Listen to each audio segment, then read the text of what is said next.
Hello everyone, আসসালামু আলাইকুম। আশা করি বাংলাদেশের যে প্রান্ত থেকেই আজকের এইচএসসি 27-এর ইকোনমিক্স ফার্স্ট পেপারের এই ক্লাসটাতে যুক্ত হয়েছো তারা সবাই ভালো আছো।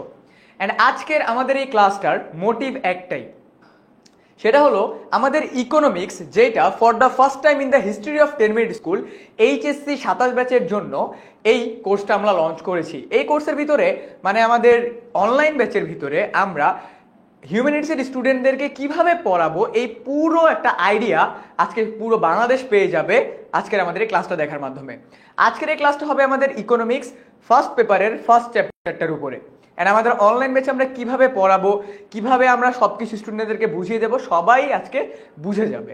সো আজকের আমাদের এই ক্লাসটাতে কে কে কোন কোন জায়গা থেকে অলরেডি জয়েন করে ফেলছো ভাইয়াকে একটু কমেন্টে জানায় দাও, আমি একটু দেখতে থাকি। অ্যান্ড মেইনলি কোন কোন জায়গা থেকে বা তোমার কলেজের নামটা কি সেটা আমাকে একটু জানায় দাও, ঠিক আছে?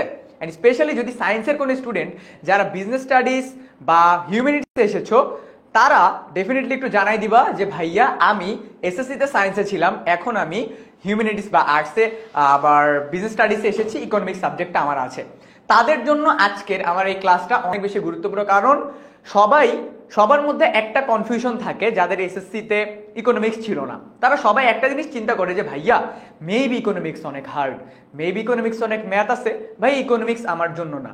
এই সকল ধরনের ভ্রান্ত ধারণা আজকের এই একটা ক্লাসের মাধ্যমে ক্লিয়ার হবে। সো ক্লাসটি স্টার্টিংয়ে বলে দেই, তুমি যদি এইচএসসি 26 অথবা এইচএসসি 27 ব্যাচের স্টুডেন্ট হও তাহলে আজকের এই ক্লাসটা তোমার জন্য। এইচএসসি 26 ব্যাচের যদি তুমি হয়ে থাকো তাহলে তোমার ফার্স্ট চ্যাপ্টারের সকল কনফিউশন আজকে ক্লিয়ার হবে, ইকোনমিক্সের ভিত্তিটা ক্রিয়েট হবে, এবং এইচএসসি 27 ব্যাচের যারা আছো তাদের সবার যারা ইকোনমিক্স সাবজেক্টটাকে চুজ করবা নাকি না, বা ইকোনমিক্স যারা চুজ করে ফেলছো তাদের জন্য আজকের এই ক্লাসটা কিন্তু একদম দুর্দান্ত একটা ক্লাস হতে যাচ্ছে। কারণ আজকের এই ক্লাসে ইকোনমিক্সের এমন কোনো টপিক নাই যে টপিক নিয়ে কথাবার্তা বলা হবে না। সেটা হোক ভোগ, চাহিদা, যোগান, তারপর হলো উৎপাদন সম্ভাবনা রেখা, তারপর হলো তোমার কেন উৎপাদন কমানো হয়, কেন উৎপাদন বাড়ানো হয়, সুযোগ ব্যয় কি, পুরো ওয়ার্ল্ডে কি কি ধরনের অর্থ ব্যবস্থা আছে, বাংলাদেশে কেন এই ধরনের অর্থ ব্যবস্থা, সামষ্টিক অর্থনীতি কি, বেষ্টিক অর্থনীতি কি, এগুলো হলো ইকোনমিক্সের ভিত্তি। না আজকের এই ক্লাসে ইকোনমিক্সের এই সব কিছু ক্লিয়ার হবে, কারণ আমাদের ফার্স্ট চ্যাপ্টারটার নাম হলো মৌলিক অর্থনৈতিক সমস্যা এবং এর সমাধান। তার মানে অর্থনীতিতে কি কি সমস্যা আছে এবং এটা সমাধানের জন্য আমাদেরকে কি কি করতে হবে তার সব কিছু নিয়ে আজকের এই ক্লাসে আলোচনা করা হবে।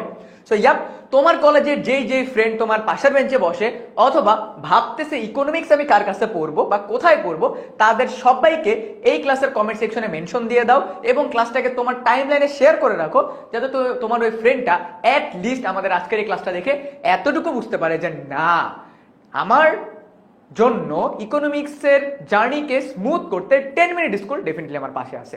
সো আমি আর কথা বাড়াবো না, যেহেতু পড়া অনেক, তো সবার সামনে খাতাটা নিয়ে রেডি থাকো, বিকজ অনেকে বই এখনো কিনো নেই। খাতাটা নিয়ে রেডি হও এবং ভাইয়াকে কমেন্টে জানাও ভাইয়া রেডি, অথবা কমেন্টে ভাইয়াকে একটা থামস আপ দাও। অ্যান্ড থামস আপ দিলে আমি বুঝতে পারবো তোমরা সবাই রেডি, অ্যান্ড তাহলে আমি আজকের ক্লাসটা স্টার্ট করতে পারবো।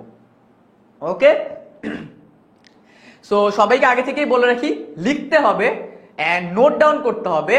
তো সবাই একটু মেন্টালি প্রিপেয়ার্ড হও, হাতের কাছে পানি বা যা প্রয়োজনীয় কোনো স্ন্যাক্স দরকার হলে নেক্সট 1.5 ঘন্টা বা 1 ঘন্টা 45 মিনিটের জন্য ওইখানে বসতে হবে, লিখতে হবে অনেক, ঠিক আছে? অনেক বলতে যতটুকু প্রয়োজন ততটুকুই লেখাবে, যাতে করে তোমার কনসেপ্ট ক্লিয়ার হয়। অলরেডি তাহিয়া আক্তার জানাই দিছে ভাইয়া রেডি। তারপর হলো আর কে আছে বলো, একটু রেডি কে আসো জানাই দাও, ফ্রেন্ডদেরকে মেনশন করো। ইয়েস, তাসনিম আয়েশা ফ্রেন্ডদেরকে মেনশন করতেছে। রুমা বলতেছে ভাইয়া রেডি, নওশিন বলতেছে ভাইয়া রেডি, সাকিব বলতেছে ভাইয়া রেডি, আদনান বলতেছে রেডি ভাইয়া, জুই বলতেছে ভাইয়া রেডি, এন্ড অনেকে তাদের ফ্রেন্ডদেরকে মেনশন করতেছে, হুইচ ইজ গ্রেট। আচ্ছা, সো ইয়ালিদ বলতেছে ভাইয়া রেডি, চলে আসলাম ক্লাসে। ওকে, থ্যাংক ইউ ইয়ালিদ।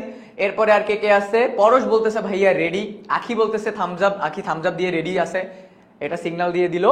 ওকে, ডান।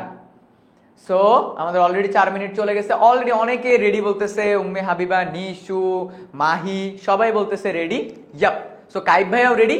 সো আজকের পড়া আমরা এখান থেকে স্টার্ট করি। ইকোনমিক্সের ফার্স্ট পেপারের ফার্স্ট চ্যাপ্টার, অধ্যায়ের নামটা বলা হয়েছে আমাদের মৌলিক অর্থনৈতিক সমস্যা। তার মানে আমাদের প্রথমেই যে জিনিসটা বুঝে ফেলতে হবে যে ভাইয়া অর্থনৈতিক সমস্যা বলতে আসলে কি বোঝায়, বা মৌলিক অর্থনৈতিক সমস্যা এটা বলতে আসলে কি বোঝায়। আমাদের অর্থনীতিতে এমন কিছু সমস্যা আছে যেগুলোর রুট খুঁজে বের করা যায় না যে কেন এটা সমস্যা হলো। এন্ড ইকোনমিক্সে আজকের এই চ্যাপ্টারে আমরা যে যে জিনিসগুলো আলোচনা করব সেটা তলানি খুঁজে বের করাটা না এতটা ইজি না, কারণ সেই জিনিসগুলোর ডেপথ অনেক বেশি। ওকে, সো ইকোনমিক্স যাদের জন্য নতুন তাদের জন্য একটা জিনিস দিয়ে স্টার্ট করব, সবসময় যেটা করে থাকি, ইকোনমিক্সের সংজ্ঞা। ওকে, ইকোনমিক্সের সংজ্ঞা মনে রাখবা। ইকোনমিক্স বা যাই তুমি পড়ো থিওরিটিক্যাল জিনিস, সেখানে রাইটারের নাম দেওয়াটা অনেক গুরুত্বপূর্ণ, বিকজ এটা কে বলছে একটা রেফারেন্স চলে আসবে। সো আমরা স্টার্ট করতেছি অধ্যাপক এল রবিন্স দিয়ে। ঠিক আছে, এল রবিন্সের মতে, অধ্যাপক এল রবিন্সের মতে অর্থনীতির সংজ্ঞা দিয়েছেন, অর্থনীতি এমন একটি বিজ্ঞান, মনে রাখবা এটা এইচএসসির একটা এমসিকিউ। আমি পড়াতে পড়াতে তোমাদেরকে এইচএসসির এমসিকিউ সলভ করাবো, বিকজ আমি চাই আমার একটা ক্লাস করে যে যে স্টুডেন্টগুলার চ্যাপ্টার 1 এ প্রবলেম তাদের সবার চ্যাপ্টার 1 একদম ডান হয়ে যাবে। ওকে, সো তুমি যেই ব্যাচের স্টুডেন্ট হও না কেন, সো তুমি যদি এইচএসসি 26 হও 27 হও, সবাই এই ক্লাসটা করতে পারবা, এইচএসসির কোশ্চেনও সলভ করাবো। প্রথম এমসিকিউ, অর্থনীতি একটি বিজ্ঞান। অর্থনীতি এমন একটি বিজ্ঞান যা অসীম অভাব। অসীম অভাব কি আমরা একটু পরে আলোচনা করব রিয়েল লাইফ এক্সাম্পল দিয়ে। ঠিক আছে, বিকল্প ব্যবহারযোগ্য দুষ্প্রাপ্য সম্পদ। দেখো কয়েকটা জিনিস আমি অলরেডি মার্ক ডাউন করে ফেলছি। অর্থনীতি একটা বিজ্ঞান যা অসীম অভাব এবং বিকল্প ব্যবহারযোগ্য দুষ্প্রাপ্য সম্পদের মধ্যে সমন্বয় সাধন সংক্রান্ত মানুষের আচরণকে বিশ্লেষণ করে। সো আমরা একটা একটা করে ভাঙি, একটা একটা করে ভাঙবো। প্রথম কথা কি বলছে, আমাদের বলছে অসীম অভাব। আমরা জানি আমাদের অভাব কখনো শেষ হয় না।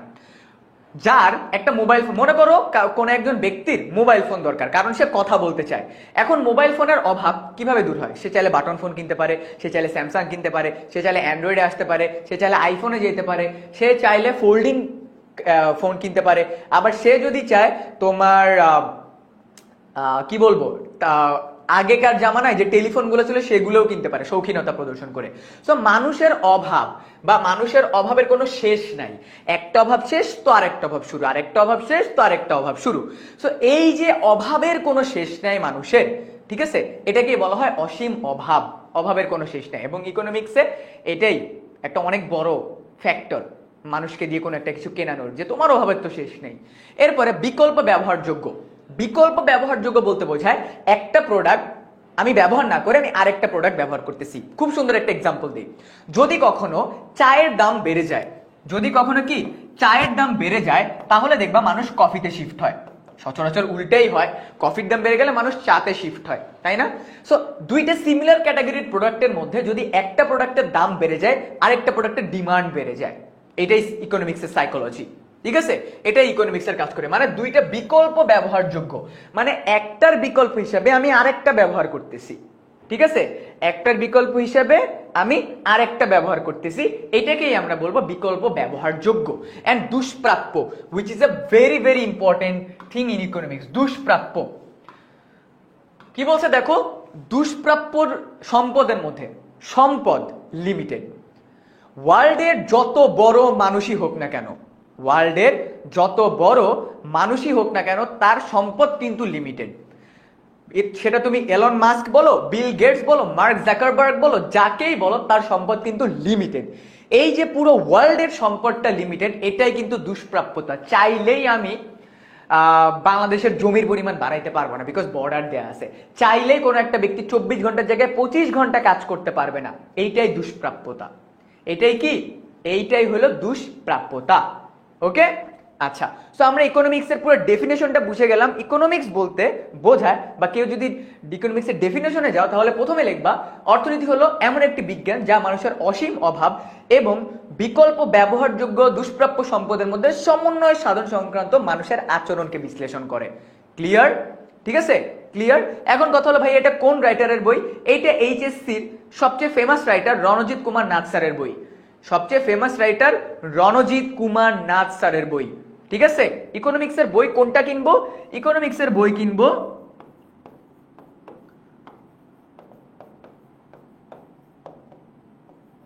রণজিৎ কুমার নাথ স্যারের বইটা আমরা সবাই কিনে ফেলবো ইকোনমিক্সের জন্য। সো এটা স্যারের বই থেকে হুবহু নেয়া, ঠিক আছে, হুবহু নেয়া। সো আমাদের ইকোনমিক্সের ডেফিনেশনটা বুঝে গেছি আমরা। Let's move on to the next slide. মানুষের উপযোগ, হোয়াট ইজ উপযোগ? আমি বলতেছি, আমি পড়াইতে পড়াইতে যেই জায়গাটা তোমার ভালো লাগবে বা যেই জায়গাটা তুমি বুঝবা সাথে সাথে নোট ডাউন করে ফেলবা, এইটাই আমার ক্লাসের মূল মোটিভ। ঠিক আছে, এইটাই আমার ক্লাসের মূল মোটিভ। ওকে, মানুষের উপযোগ। উপযোগ শব্দের অর্থ কি? খাতায় লিখে ফেলো। উপযোগ শব্দের অর্থ হলো অভাব পূরণের ক্ষমতা। উপযোগ শব্দের অর্থ হলো অভাব পূরণের ক্ষমতা। ঠিক আছে, উপযোগ মেটায় এমন বস্তুগত বা অবস্তুগত, এমন বস্তুগত বা অবস্তুগত দ্রব্য ও সেবা পাওয়ার আকাঙ্ক্ষাকে অভাব বলে। এটাকে কি বলে? অভাব বলে। অভাব বলে। দ্রব্য ও সেবা পাওয়ার আকাঙ্ক্ষাকে অভাব বলে। আমরা তিনটা জিনিস জানলাম। একটা হলো উপযোগ, একটা কি উপযোগ, দেন আমরা জানলাম বস্তুগত এবং অবস্তুগত। সবাই একটু লিখে ফেলি, আমি যে জিনিসগুলো লিখবো সবাই একটু লিখে ফেলি। বস্তুগত এবং অবস্তুগত। অবস্তুগত অভাব পূরণ করে, ঠিক আছে, সেবা পাওয়ার আকাঙ্ক্ষাকে আমাদের অভাব বলে। হোয়াট ইজ উপযোগ?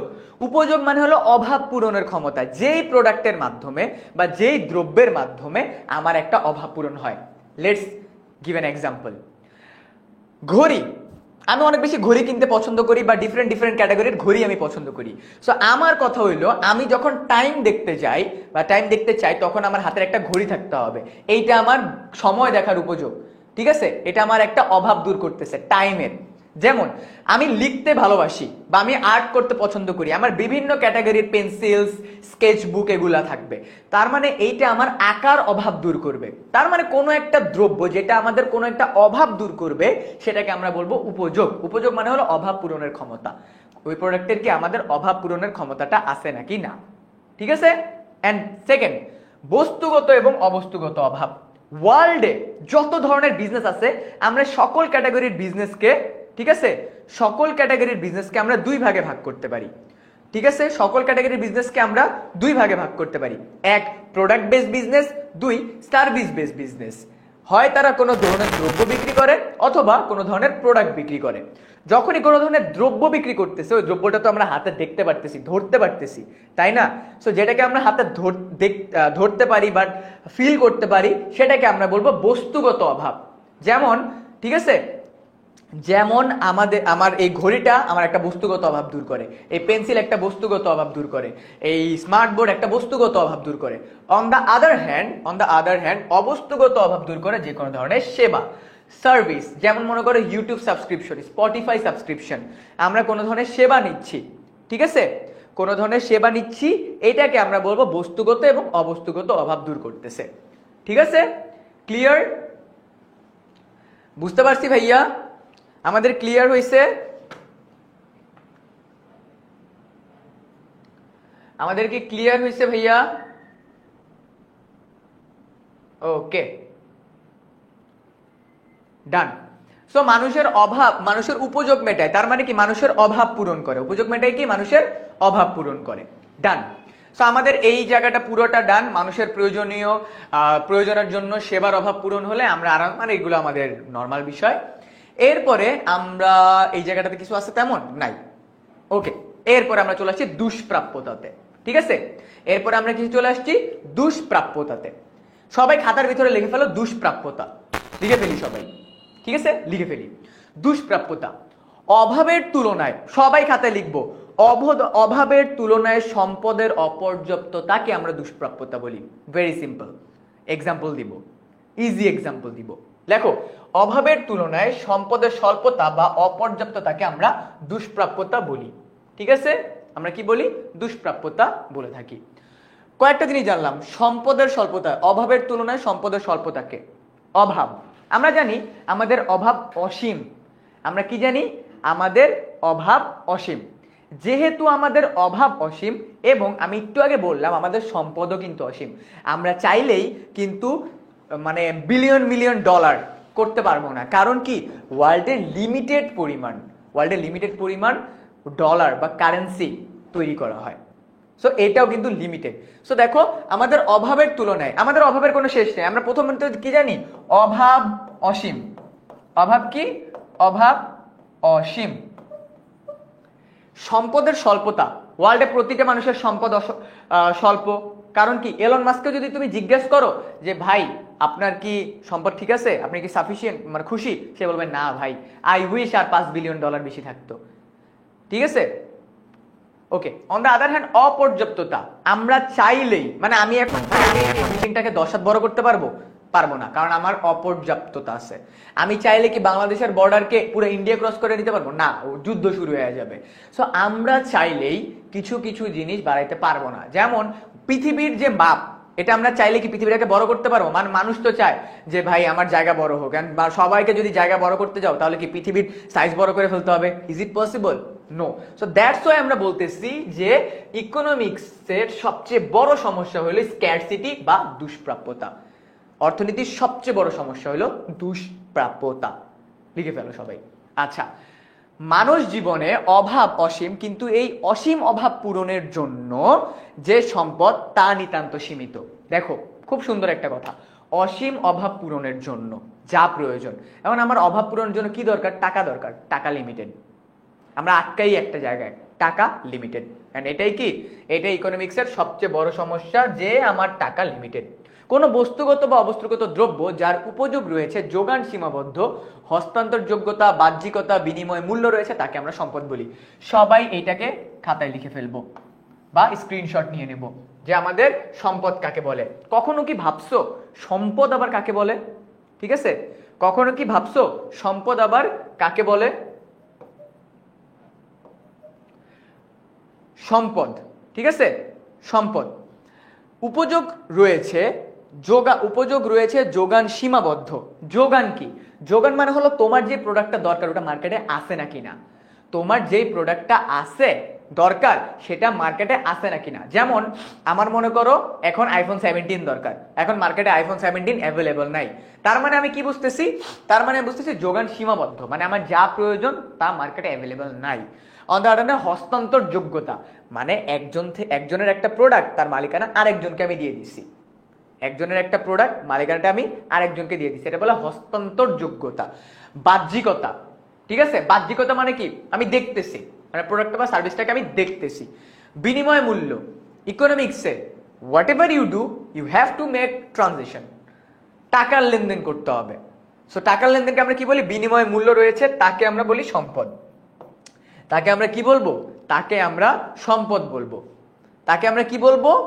তাকে আমরা বলবো সম্পদ। ঠিক আছে, তাকে আমরা কি বলবো ভাইয়া? তাকে আমরা বলবো সম্পদ। ওকে, ইয়েস, ডান।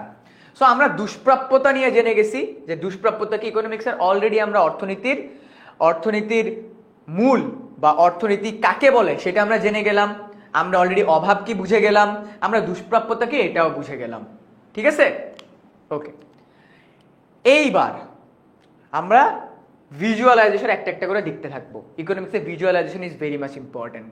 ওকে, সম্পদের অন্যতম একটি বৈশিষ্ট্য হলো যোগান সীমিত। দেখো সম্পদের মধ্যে কি আছে? যোগান সীমিত। যোগান কি? তোমার যে প্রোডাক্টটা দরকার ওটা মার্কেটে আছে নাকি না। তোমার যে প্রোডাক্টটা দরকার এটা মার্কেটে আছে নাকি নাই। এখন আমরা চাইলে কিন্তু মার্কেটে সব প্রোডাক্ট কিনে ফেলতে পারবো না, কারণ যোগান সীমিত। আমি চাইলেই লবণ 50 টন বানাইতে পারবো না, কারণ সমুদ্রে পানি সীমিত। ঠিক আছে, সমুদ্রের পানি একটা পার্টিকুলার বাউন্ডারি দেয়া আছে। আচ্ছা, এরপরে কি আছে? অপর্যাপ্ত বা দুষ্প্রাপ্য। ওকে, আচ্ছা। এইবার আমি যদি এই জায়গাটাতে একটু খেয়াল করি, আমাদের সম্পদ সীমিত, আমরা মানি। উৎপাদন প্রক্রিয়া, আমার সম্পদ যা আছে এটার পরে তো আমি উৎপাদন করব, তাই না? আমার কাছে মনে করো 1 টন কোন একটা প্রোডাক্ট আছে, ওইটার উপর ডিপেন্ড করেই তো আমি উৎপাদন করবো, এটার উপর ডিপেন্ড করেই তো আমার দ্রব্য বা সেবা তৈরি করা হবে। সো আমার কোর এইটাই হলো সীমিত। যদি আমার এইটাই সীমিত থাকে তার মানে আমার এইটাও সীমিত, তার মানে আমার এইটাও সীমিত। যদি আমার এইটাও অপর্যাপ্ত থাকে তার মানে আমার এইটাও অপর্যাপ্ত, তার মানে আমার সম্পদ অপর্যাপ্ত। So ultimately the base, the ভিত্তি, হোয়াট এভার ইউ সেড, এইটা তো আমার লিমিটেড। যেহেতু আমার এইটা লিমিটেড তাই আমার আলটিমেটলি সবকিছু ইকোনমিক্সে লিমিটেড হবে। ঠিক আছে, তাই আমার আলটিমেটলি ইকোনমিক্সে সবকিছু লিমিটেড হবে। আই এম সরি যে আমার ক্লাসে ডিস্টার্ব করবে, I have to remove them from the class.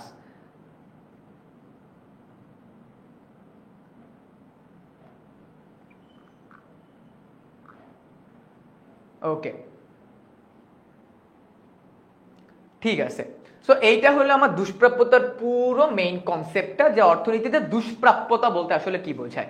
দুষ্প্রাপ্যতা বলতে আলটিমেটলি একটা জিনিস আমরা বুঝলাম, যে এটা আমার লিমিটেড, এটা আমার কি লিমিটেড। ওকে, ডান। তার মানে আমরা অর্থনীতির প্রধান সমস্যা কোনটি বলতে পারি বলতো? হ্যাঁ, প্রিয়া খুব সুন্দর একটা কথা বলছে, ভাইয়া ইকোনমিক্স কি তাহলে all about limitations? Yes, economics is all about limitations. আমি যা চাইলেই সবকিছু করতে পারবো না, আমার লিমিটেশনস আছে, মানে আমার একটা বাউন্ডারি দেওয়া আছে। ওই যে ছোটবেলায় আব্বু আম্মু বলতো না, যে মাগরিবের আজানের মধ্যে বাসায় ঢুকবে, একটা লিমিটেশন দিয়ে দিত। ইকোনমিক্সের লিমিটেশনও কি? অপর্যাপ্ততা, দুষ্প্রাপ্যতা। ইকোনমিক্সের লিমিটেশন কি? দুষ্প্রাপ্যতা। ওকে, ডান। সো অর্থনীতির প্রধান সমস্যা হইল সীমিত সম্পদ বা অপর্যাপ্ততা। ওকে, এটা এইচএসসির একটা প্রশ্ন, এটা এইচএসসির একটা এমসিকিউ। অর্থনীতির প্রধান সমস্যার কারণ কোনটি? সীমিত সম্পদ। ওকে, অভাবের তুলনায় বা প্রয়োজনীয় সম্পদের তুলনায় স্বল্পতাকে কি বলা হয়? দুষ্প্রাপ্যতা বলা হয়। মানে আমার অভাবের তুলনায় সম্পদের স্বল্পতাকে আমরা কি বলি? আমরা বলি দুষ্প্রাপ্যতা। ঠিক আছে, আমরা বলি দুষ্প্রাপ্যতা। এইচএসসির কোশ্চেনও সলভ করাচ্ছি তোমাদেরকে সাথে সাথে। ওকে, ডান। অর্থনীতিতে দুষ্প্রাপ্যতা কি, অর্থনীতিতে অভাব কি, এইগুলো তোমরা অ্যান্সার করবা, বাসায় নিজেরা প্র্যাকটিস করবা। ঠিক আছে, অর্থনীতিতে দুষ্প্রাপ্যতা কি, অভাব কি। আচ্ছা, এইবার অর্থনীতিতে আমরা যে কোনো ধরনের অ্যান্সার পেতে হলে আমরা কি করব সেইটা আমরা দেখব। ঠিক আছে, যখনই আমরা কোনো একটা কিছু করতে যাই তখনই আমাদেরকে জিজ্ঞেস করা হয় না কি করব, কিভাবে করব, কার জন্য করব, আমাদের মাথায় প্রশ্ন আসে না? ইকোনমিক্স একদম সেম।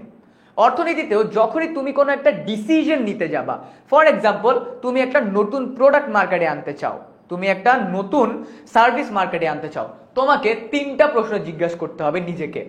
তুমি যদি ভবিষ্যতে একজন এন্টারপ্রেনার হতে চাও বা উদ্যোক্তা হতে চাও, তুমি যদি দেশের জন্য কিছু করতে চাও, তোমাকে নিজেকে 3টা প্রশ্ন করতে হবে। এই 3টা প্রশ্নই অর্থনীতির সবচেয়ে বড় 3টা প্রশ্ন, যে 3টা প্রশ্নের অ্যান্সার যদি কেউ বের করে ফেলতে পারে, he can solve or she can solve a particular economic problem. সেই 3টা কোশ্চেন কি? সেই 3টা কোশ্চেন হলো কি উৎপাদন করা হবে, কিভাবে করা হবে, কার জন্য করা হবে। এই 3টা প্রশ্ন, আহামরি কিছু না। কি উৎপাদন করা হবে, কিভাবে উৎপাদন করা হবে, কার জন্য উৎপাদন করা হবে। ভাইয়া ক্লাসের স্লাইড কি পাবো? হ্যাঁ, পেয়ে যাবা।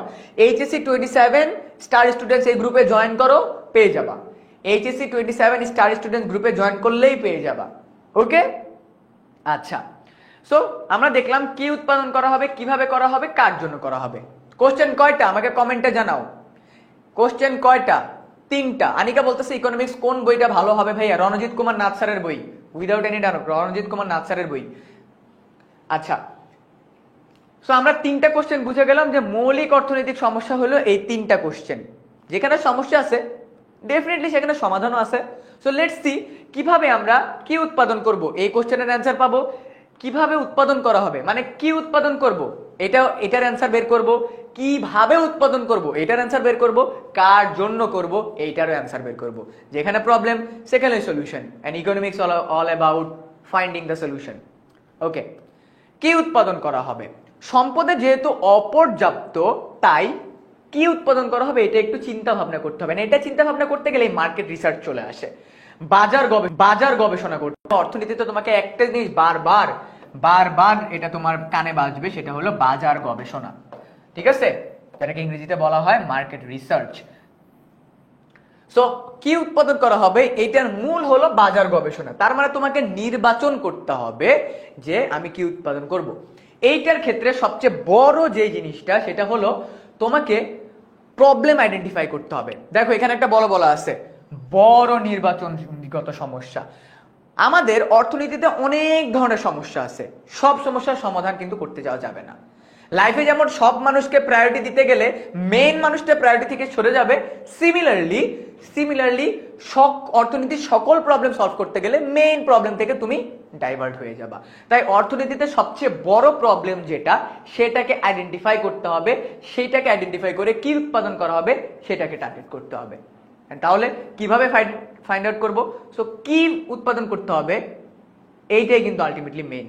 অ্যান্ড কে কোন ফিল্ডে কাজ করবা বা কাজ করবে বা কোথায় কাজ করবে এইটাই হলো মেইন বিষয়। ওকে, ডান। সো এরপর আমাদের কি আছে, কি উৎপাদন করা হবে, একটি নির্দিষ্ট উৎপাদন কৌশল প্রয়োগ করে নির্দিষ্ট পরিমাণ উপকরণ যা সম্পদ নিয়োগের মাধ্যমে দুটি দ্রব্য উৎপাদনের বিভিন্ন সম্ভাবনা যে রেখার মাধ্যমে। আচ্ছা, এইবার আমাদের চলে আসতেছে উৎপাদন সম্ভাবনা রেখা। কি রেখা? উৎপাদন সম্ভাবনা রেখা। লেটস সি হোয়াট ইজ উৎপাদন সম্ভাবনা রেখা। এবার আমি তোমাদেরকে একদম ইন ডিটেইলসে দেখাবো ভাইয়া উৎপাদন সম্ভাবনা রেখা কি। সো চলো যাই আমরা। ডান। সো সবাই খাতা রেডি করছি? খাতা রেডি করছি। ইকোনমিক্সের সবচেয়ে মজাদার টপিকের মধ্যে একটা উৎপাদন সম্ভাবনা রেখা। কোশ্চেন আসছিল না কি উৎপাদন করব, এখন আমরা এটার অ্যান্সার পাবো কি উৎপাদন করব। ঠিক আছে, উপরে হেডিং দিচ্ছি উৎপাদন সম্ভাবনা রেখা। ঠিক আছে, যেটাকে বলা হয় প্রোডাকশন পসিবিলিটি কার্ভ। যেটাকে কি বলা হয়? Production possibility curve. সবাই একটু ভালোভাবে খেয়াল করি। উৎপাদন সম্ভাবনা, দেখো আমরা প্রথমে প্রবলেম আইডেন্টিফাই করতেছি যে আমি কি উৎপাদন করব। আমি ধরে নিচ্ছি প্রবলেম দুই জায়গায়, যে আমার কাছে লিমিটেড জমি আছে, আমার কাছে লিমিটেড একটা জমি আছে। ফর এক্সাম্পল জমির পরিমাণটা এতটুকু একটা জমি আছে। এই জমির ভিতরে আমি দুই ধরনের প্রোডাক্ট উৎপাদন করতে চাই, এক ধান এক পাট। সো আমার এক্সামের ভিতরে আমাকে এভাবে করে কোশ্চেন দিয়ে দেওয়া হবে। সবাই একটু ভালোভাবে খেয়াল করি। প্রোডাক্ট দুইটা, একটা হলো আমার ধান আর একটা হলো আমার পাট। আমার জমি কিন্তু লিমিটেড, আমি চাইলেই কিন্তু আমার জমি বাড়াইতে পারবো না। তুমি যদি জমি বাড়াইতে যাও, পাশের পাশে যে আঙ্কেল আছে এ কিন্তু ঝাড়ু নিয়ে দৌড়ায় আসবে যে এই আমার জমিতে পা দিছো মানে দৌড় দাও। ওই যে নবিতার যখন তোমার ডোরেমনে যখন নবিতা ওই যে বেসবল দিয়ে ক্রিকেট খেলতো, তখন ওই যে যখন 6 মারতো তখন মানে সিক্সার যখন হইতো, পাশের কার বাসায় জানি যে ওই জানলা ভেঙে যেত। আমার আঙ্কেলটার নাম মনে নেই। ওই সিমিলারলি এরকম পাশের জমির আঙ্কেলও কিন্তু দৌড়ে চলে আসবে। ঠিক আছে, দৌড়ে চলে আসবে। হ্যাঁ, ইহাম জামান, দেখতেছি তোমাকে ভাইয়া, ইহাম জামান। সো এটাকে আমরা বলবো বিন্দু। হ্যাঁ, এটাকে আমরা বলবো বিন্দু। এখন কথা হইলো আমার তো জায়গা লিমিটেড। আমার কি লিমিটেড? জায়গা লিমিটেড। সো আমার যেহেতু জায়গা লিমিটেড, মনে করো আমি আমার জমিতে 0 একক ধান উৎপাদন করতে চাই। তার মানে আমি কি করব? আমি তাহলে 20 একক পাট উৎপাদন করব। সিম্পল। আবার আমি যদি 5 একক এটা উৎপাদন করতে যাই, তাহলে আমার এইটা কমে যাবে। কারণ কি? আমি একই জমিতে দুইটা ফসল উৎপাদন করতে যাই। সো আমি যদি প্রথম ফসলটা একদমই কমাই দিই, তাহলে আরেকটা ফসল অনেক বেশি উৎপাদিত হবে। এইবার আমি যদি এইটাকে ওকে ফাইন, ডান। ওকে, দেখো এইটা যদি 0 একক হয় এটা হবে 20 একক, এটা যদি 5 একক হয় এটা হবে 10 একক। আবার এইটা যদি 10 একক হয় এটা আবার কমে যাবে, আবার এটা যদি 20 একক হয় এটা আবার 0 হয়ে যাবে। কারণ কি? আমি দুইটা প্রোডাক্ট একসাথে উৎপাদন করতে চাচ্ছি একটা পার্টিকুলার জায়গাতে, একটা পার্টিকুলার জমিতে। এখন আমি যদি কোনো একটা প্রোডাক্ট অনেক বেশি বানাই তাহলে আরেকটা প্রোডাক্ট আমাকে 0 করে দিতে হবে। যেমন আমি যদি একই জমিতে যদি ধান আর পাট করতে যাই, তাহলে আমাকে পাট বেশি উৎপাদন করতে হবে, ধান কমাই দিতে হবে। আবার আমি যদি 5 একক ধান বা 5% জমিতে যদি ধান উৎপাদন করি, তাহলে আমার 10% জায়গায় আমার কি করতে হবে? পাট উৎপাদন করতে হবে। সিমিলারলি এখানে যদি 10 করি, এখানে আবার 5 হয়ে যাবে। আবার এখানে যদি 20 একক উৎপাদন করি, এখানে আবার 0 একক হয়ে যাবে। এই জিনিসটাকেই আমি চিত্রের মাধ্যমে প্রকাশ করবো। দেখো চিত্র দেখলে বুঝে যাবা, তোমরা সবাই চিত্র দেখলে একদম বুঝে যাবা। চলো আমরা চিত্রতে যাই। খুবই মজাদার চিত্রটা।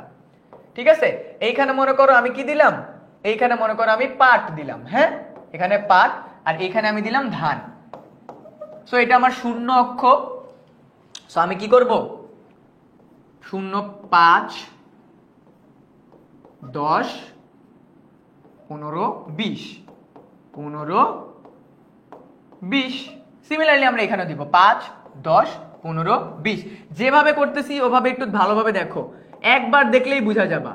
তোমাদের এক্সামে এইটা দিয়ে দিবে এক্সামে, তোমাকে এইটা দেখে জাস্ট এখানে বসাইতে হবে।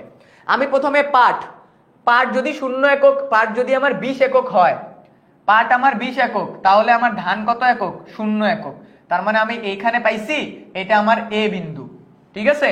এবার আমার পাট কয় একক? 10 একক। এই যে পাট আমার 10 একক, ধান কয় একক? 5 একক। পাইছি আমার পাট 1 একক। ওকে, আচ্ছা আমরা একটা এই জায়গাটাতে আমরা যেটা আছে এটা দিয়েই করি, না হলে আমাদের পরবর্তীতে যে একটু প্রবলেম হবে। আমরা এখানে ধানই দেই, এখানে আমরা ধান দেই, এখানে পাট দিই, তোমাদের জন্য ইজিয়ার হবে। যে বলতে পারো ভাইয়া এইটা এখানে কেন দিলেন, এটা এখানে কেন দিলেন, প্যারা নেই। এইটা এখানে কেন দিলেন, এটা এখানে কেন দিলেন, প্যারা নেই। আমরা আবার প্রথম থেকে একবার করি, ঠিক আছে। আমরা প্রথম থেকে আরেকবার আঁকি। আচ্ছা ডান, ওকে প্রথম থেকে করতেছি। হ্যাঁ, আমাদের ধান যখন 0 একক, ঠিক আছে, আমাদের পাট তখন কয় একক? আমাদের পাট তখন 20 একক। আমাদের পাট তখন কয় একক? 20 একক, এই যে এইখানে। ওকে, এরপর আমাদের ধান যখন 5 একক, পাট তখন কয় একক? 10 একক, ঠিক আছে, 10 একক। এরপরে আমাদের ধান যখন 10 একক, এটা তখন 5 একক, এই যে দেখছো। এরপরে আমাদের এটা যখন আবার 20 একক, এটা তখন 10 একক। এখানে আমি নিজের মতো করে করছি তো, তার এই জন্য আমার এই ফিগারটা একটু উল্টাপাল্টা হয়েছে। আলটিমেটলি কি হবে জানো? এই চিত্রটা দেখতে কাইন্ড অফ এইরকম হবে। কাইন্ড অফ কেমন হবে? এমন হবে। সো আমরা যদি রিয়েল ম্যাথে যাই, দেখবা এই যে দেখো রিয়েল ম্যাথের ভিতরে, একদম রিয়েল ম্যাথ। আমি যেহেতু এখানে নিজের মতো অ্যাজাম্পশনস করে নিছি, আমরা যদি রিয়েল ম্যাথে যাই, আমরা রিয়েল ম্যাথে গেলে দেখো এইখানে আমার খাদ্য যদি 50 একক হয়, যন্ত্র হবে 100 একক। আবার যন্ত্র যদি 100 একক হয়, খাদ্য হবে আমার 50 একক। মানে আমি কত টাকা কোন জায়গায় স্পেন্ড করব। সিমিলারলি এখানে আমি ব্যয়টা দিলাম, এখানে আমি খাদ্যটা দিলাম। এটা যদি আমার, ঠিক আছে, দেখো ব্যয় আমার, এটা যদি 50 একক হয়, এটা হবে আমার 100 একক। আবার এটা যদি 100 একক হয়, এটা হবে আমার 50 একক। সো এই যেই বারটা আসছে, এই বারটাকে আমরা বলবো উৎপাদন সম্ভাবনা রেখা, এবং এই বারটাই হলো সর্বোচ্চ উৎপাদনের জায়গা। এই বারটাই কি আমার সর্বোচ্চ উৎপাদনের জায়গা, যেই জায়গাটাতে আমি উৎপাদন করতে পারি, যেই জায়গাটাতে আমি কি করতে পারি? উৎপাদন করতে পারি। এন্ড ইকোনমিক্সে এই যে যখন আমি এটাকে উৎপাদন করে ফেললাম না, এইবার আমি কি উৎপাদন করবো আমার কাছে ক্লিয়ার হয়ে গেছে। আমি যখন দেখতেছি যে আমি ধান বা পাট বা আমি দুইটাই একসাথে কতটুকু উৎপাদন করতে পারি, এবার অ্যাজ আ উদ্যোক্তা এটা আমার উপরে, আমি কতটুকু পরিমাণ উৎপাদন করতে চাই, আমি কতটুকু পরিমাণ কি করতে চাই? উৎপাদন করতে চাই। ক্লিয়ার হয়েছে? বলো তো উৎপাদন সম্ভাবনা রেখা। তোমরা এখনো ভিডিওর আমার এই ক্লাসের নিচে তোমাদের ফ্রেন্ডদেরকে মেনশন করো নাই, ঠিক আছে? এখনো এই ক্লাসের নিচে তোমার ফ্রেন্ডদেরকে মেনশন করো নাই। যারা যারা করো নাই তারা কিন্তু ফ্রেন্ডদেরকে হেল্প করতেছো না। So do help your friends. এবার আমাকে বলো উৎপাদন সম্ভাবনাটা তোমরা বুঝছো? মেইনলি দুইটা দ্রব্য উৎপাদনের সম্ভাবনা একটা রেখার মাধ্যমে প্রকাশ করাকে উৎপাদন সম্ভাবনা রেখা বলা হয়। Very simple. তো কি উৎপাদন করা হবে আমরা বুঝে গেলাম, কি উৎপাদন করা হবে আমরা বুঝে গেছি। ডান, সবাই বুঝে গেছে? ক্লিয়ার ভাইয়া? আচ্ছা ওকে, এইবার আমাদের কথা হলো কিভাবে উৎপাদন করব, কিভাবে উৎপাদন করা হবে। তো চলো দেখি, যে উৎপাদন পদ্ধতিতে শ্রমের চেয়ে মূলধন নিয়োগের পরিমাণ বেশি, ঠিক আছে, মূলধন নিয়োগের পরিমাণ অধিক থাকে, তাকে মূলধনঘম বা মূলধন নিবিড় উৎপাদন পদ্ধতি বলা হয়। আচ্ছা, কিভাবে উৎপাদন করা হবে? উৎপাদনের ক্ষেত্রে বাংলাদেশে দুই ধরনের ক্যাটাগরির মানুষ পাওয়া যায়। এক, যাদের কাছে টাকা বেশি, আর সেকেন্ড, যাদের কাছে শ্রম দেওয়ার ক্যাপাবিলিটি বেশি। ঠিক আছে, যাদের কাছে টাকা দেওয়ার ক্যাপাবিলিটি বেশি, যাদের কাছে শ্রম দেওয়ার ক্যাপাবিলিটি বেশি। আচ্ছা ভাই, আমরা লাস্টের দিকে কিন্তু উৎপাদন সম্ভাবনার আরো একটা ম্যাথ একদম স্ক্র্যাচ থেকে কমপ্লিট করব, মানে একদম জিরো থেকে একটা সৃজনশীল, একদম এইচএসসি সৃজনশীল জিরো থেকে কমপ্লিট করব। তো তখন আরো ক্লিয়ার হয়ে যাবে আমাদের। ঠিক আছে, বুঝতে পারছি? ওকে, সো দেখো এখানে আমাদের বলছে যাদের কাছে টাকা বেশি তাদেরকে আমরা মূলধন ঘন বা মূলধন নিবিড় উৎপাদন পদ্ধতি বলবো। অন্যদিকে যাদের কাছে শ্রম দেওয়ার ক্যাপাবিলিটি বেশি তাদেরকে আমরা শ্রম ঘন বলবো। তার মানে আমাদেরকে দুইটার মধ্যে থেকে একটাকে চুজ করতে হবে, যে আমি কি শ্রম বেশি দিব নাকি আমি টাকা বেশি দিব, কাদের পক্ষে আমি বেশি থাকবো। বুঝতে পারছো? অর্থনীতিতে এই জায়গাটাতে প্রবলেম ক্রিয়েট হয়। কেউ বলে আমি টাকা দিব, কেউ বলে আমি শ্রম দিব, দুইটার মার্চ করলে কিন্তু হয়ে যায়।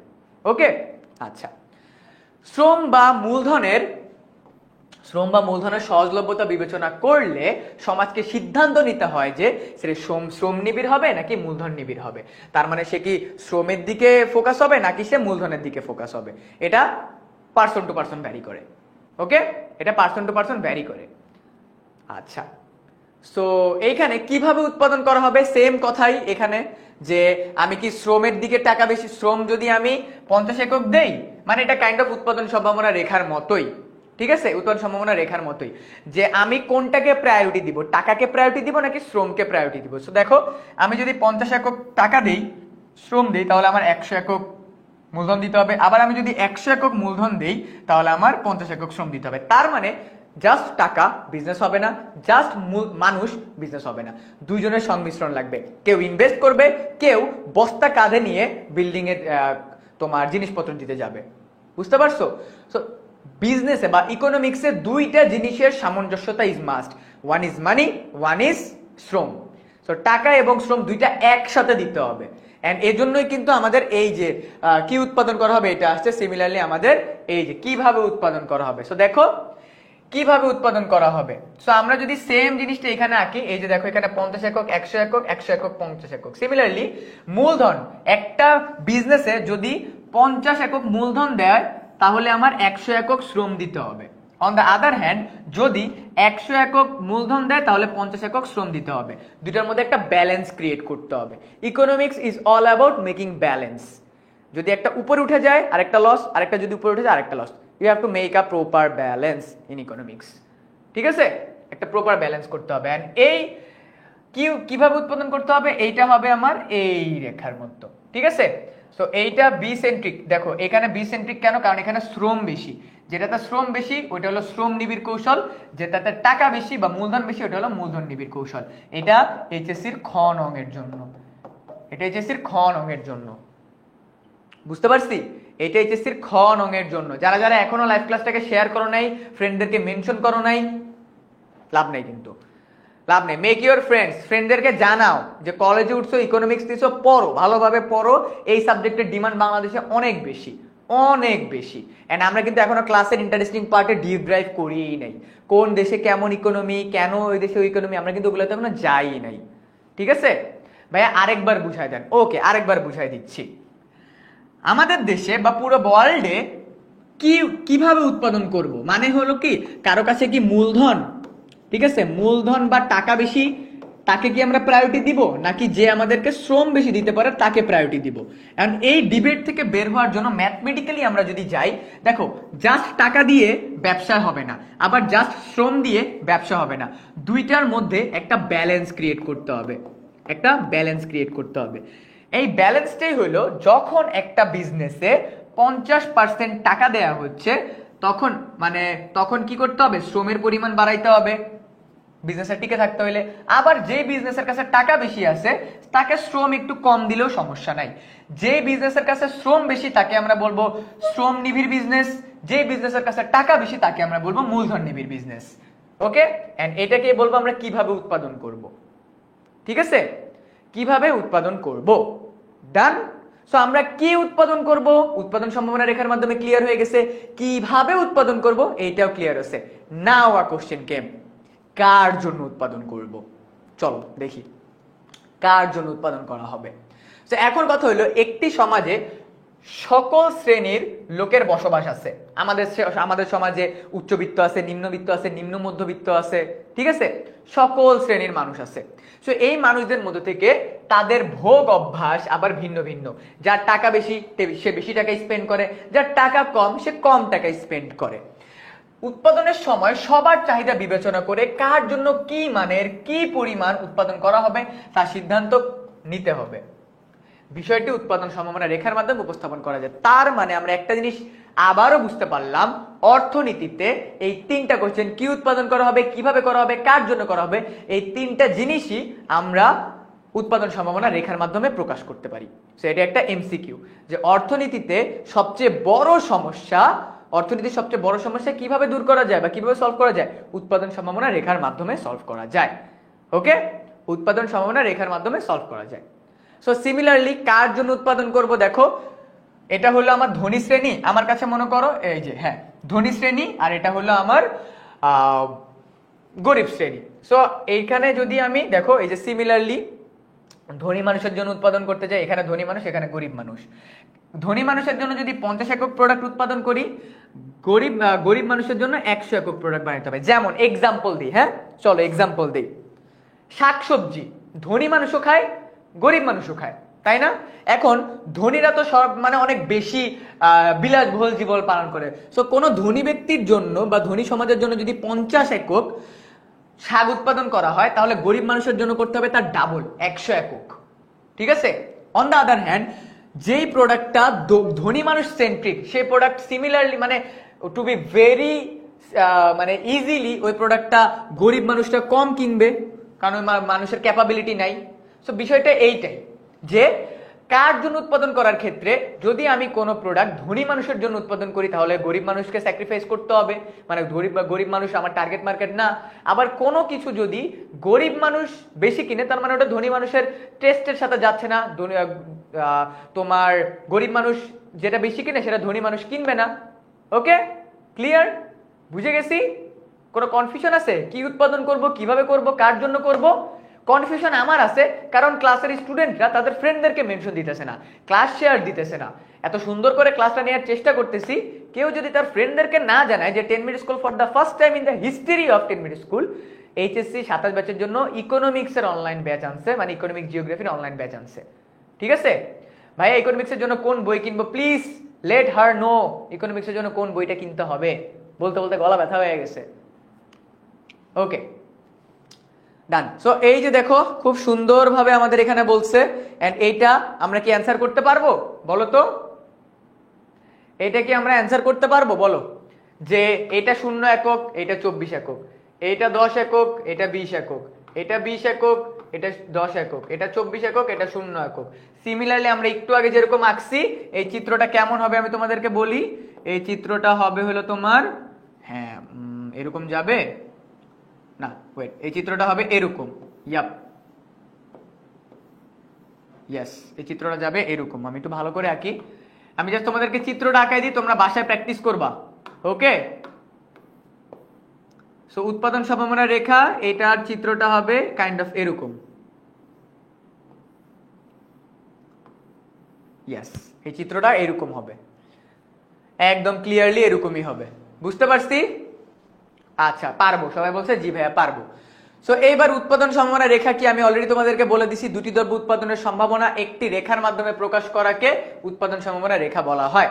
সো এই যে দেখো মেইন উদাহরণ, এটা হলো মেইন উদাহরণ। সো আমি কি করব, দেখো আমি এই জায়গাটাতে একটু চিত্রের মাধ্যমে উপস্থাপন করি। চলো এই জায়গাটাকে চিত্রের মাধ্যমে উপস্থাপন করব। উৎপাদন সম্ভাবনা রেখা এক্সামে সবকিছু দেয়া থাকবে, আমি আবার বলতেছি, এক্সামে এই কোশ্চেনটা হুবহু দেয়া থাকবে, তোমাকে জাস্ট এই দুইটা জিনিসের মধ্যে চিত্র আঁকতে হবে, উৎপাদন সম্ভাবনা রেখার চিত্র আঁকতে হবে, চিত্র, জাস্ট চিত্র। সো দেখো ধান আর পাট, ঠিক আছে, ধান আর পাট।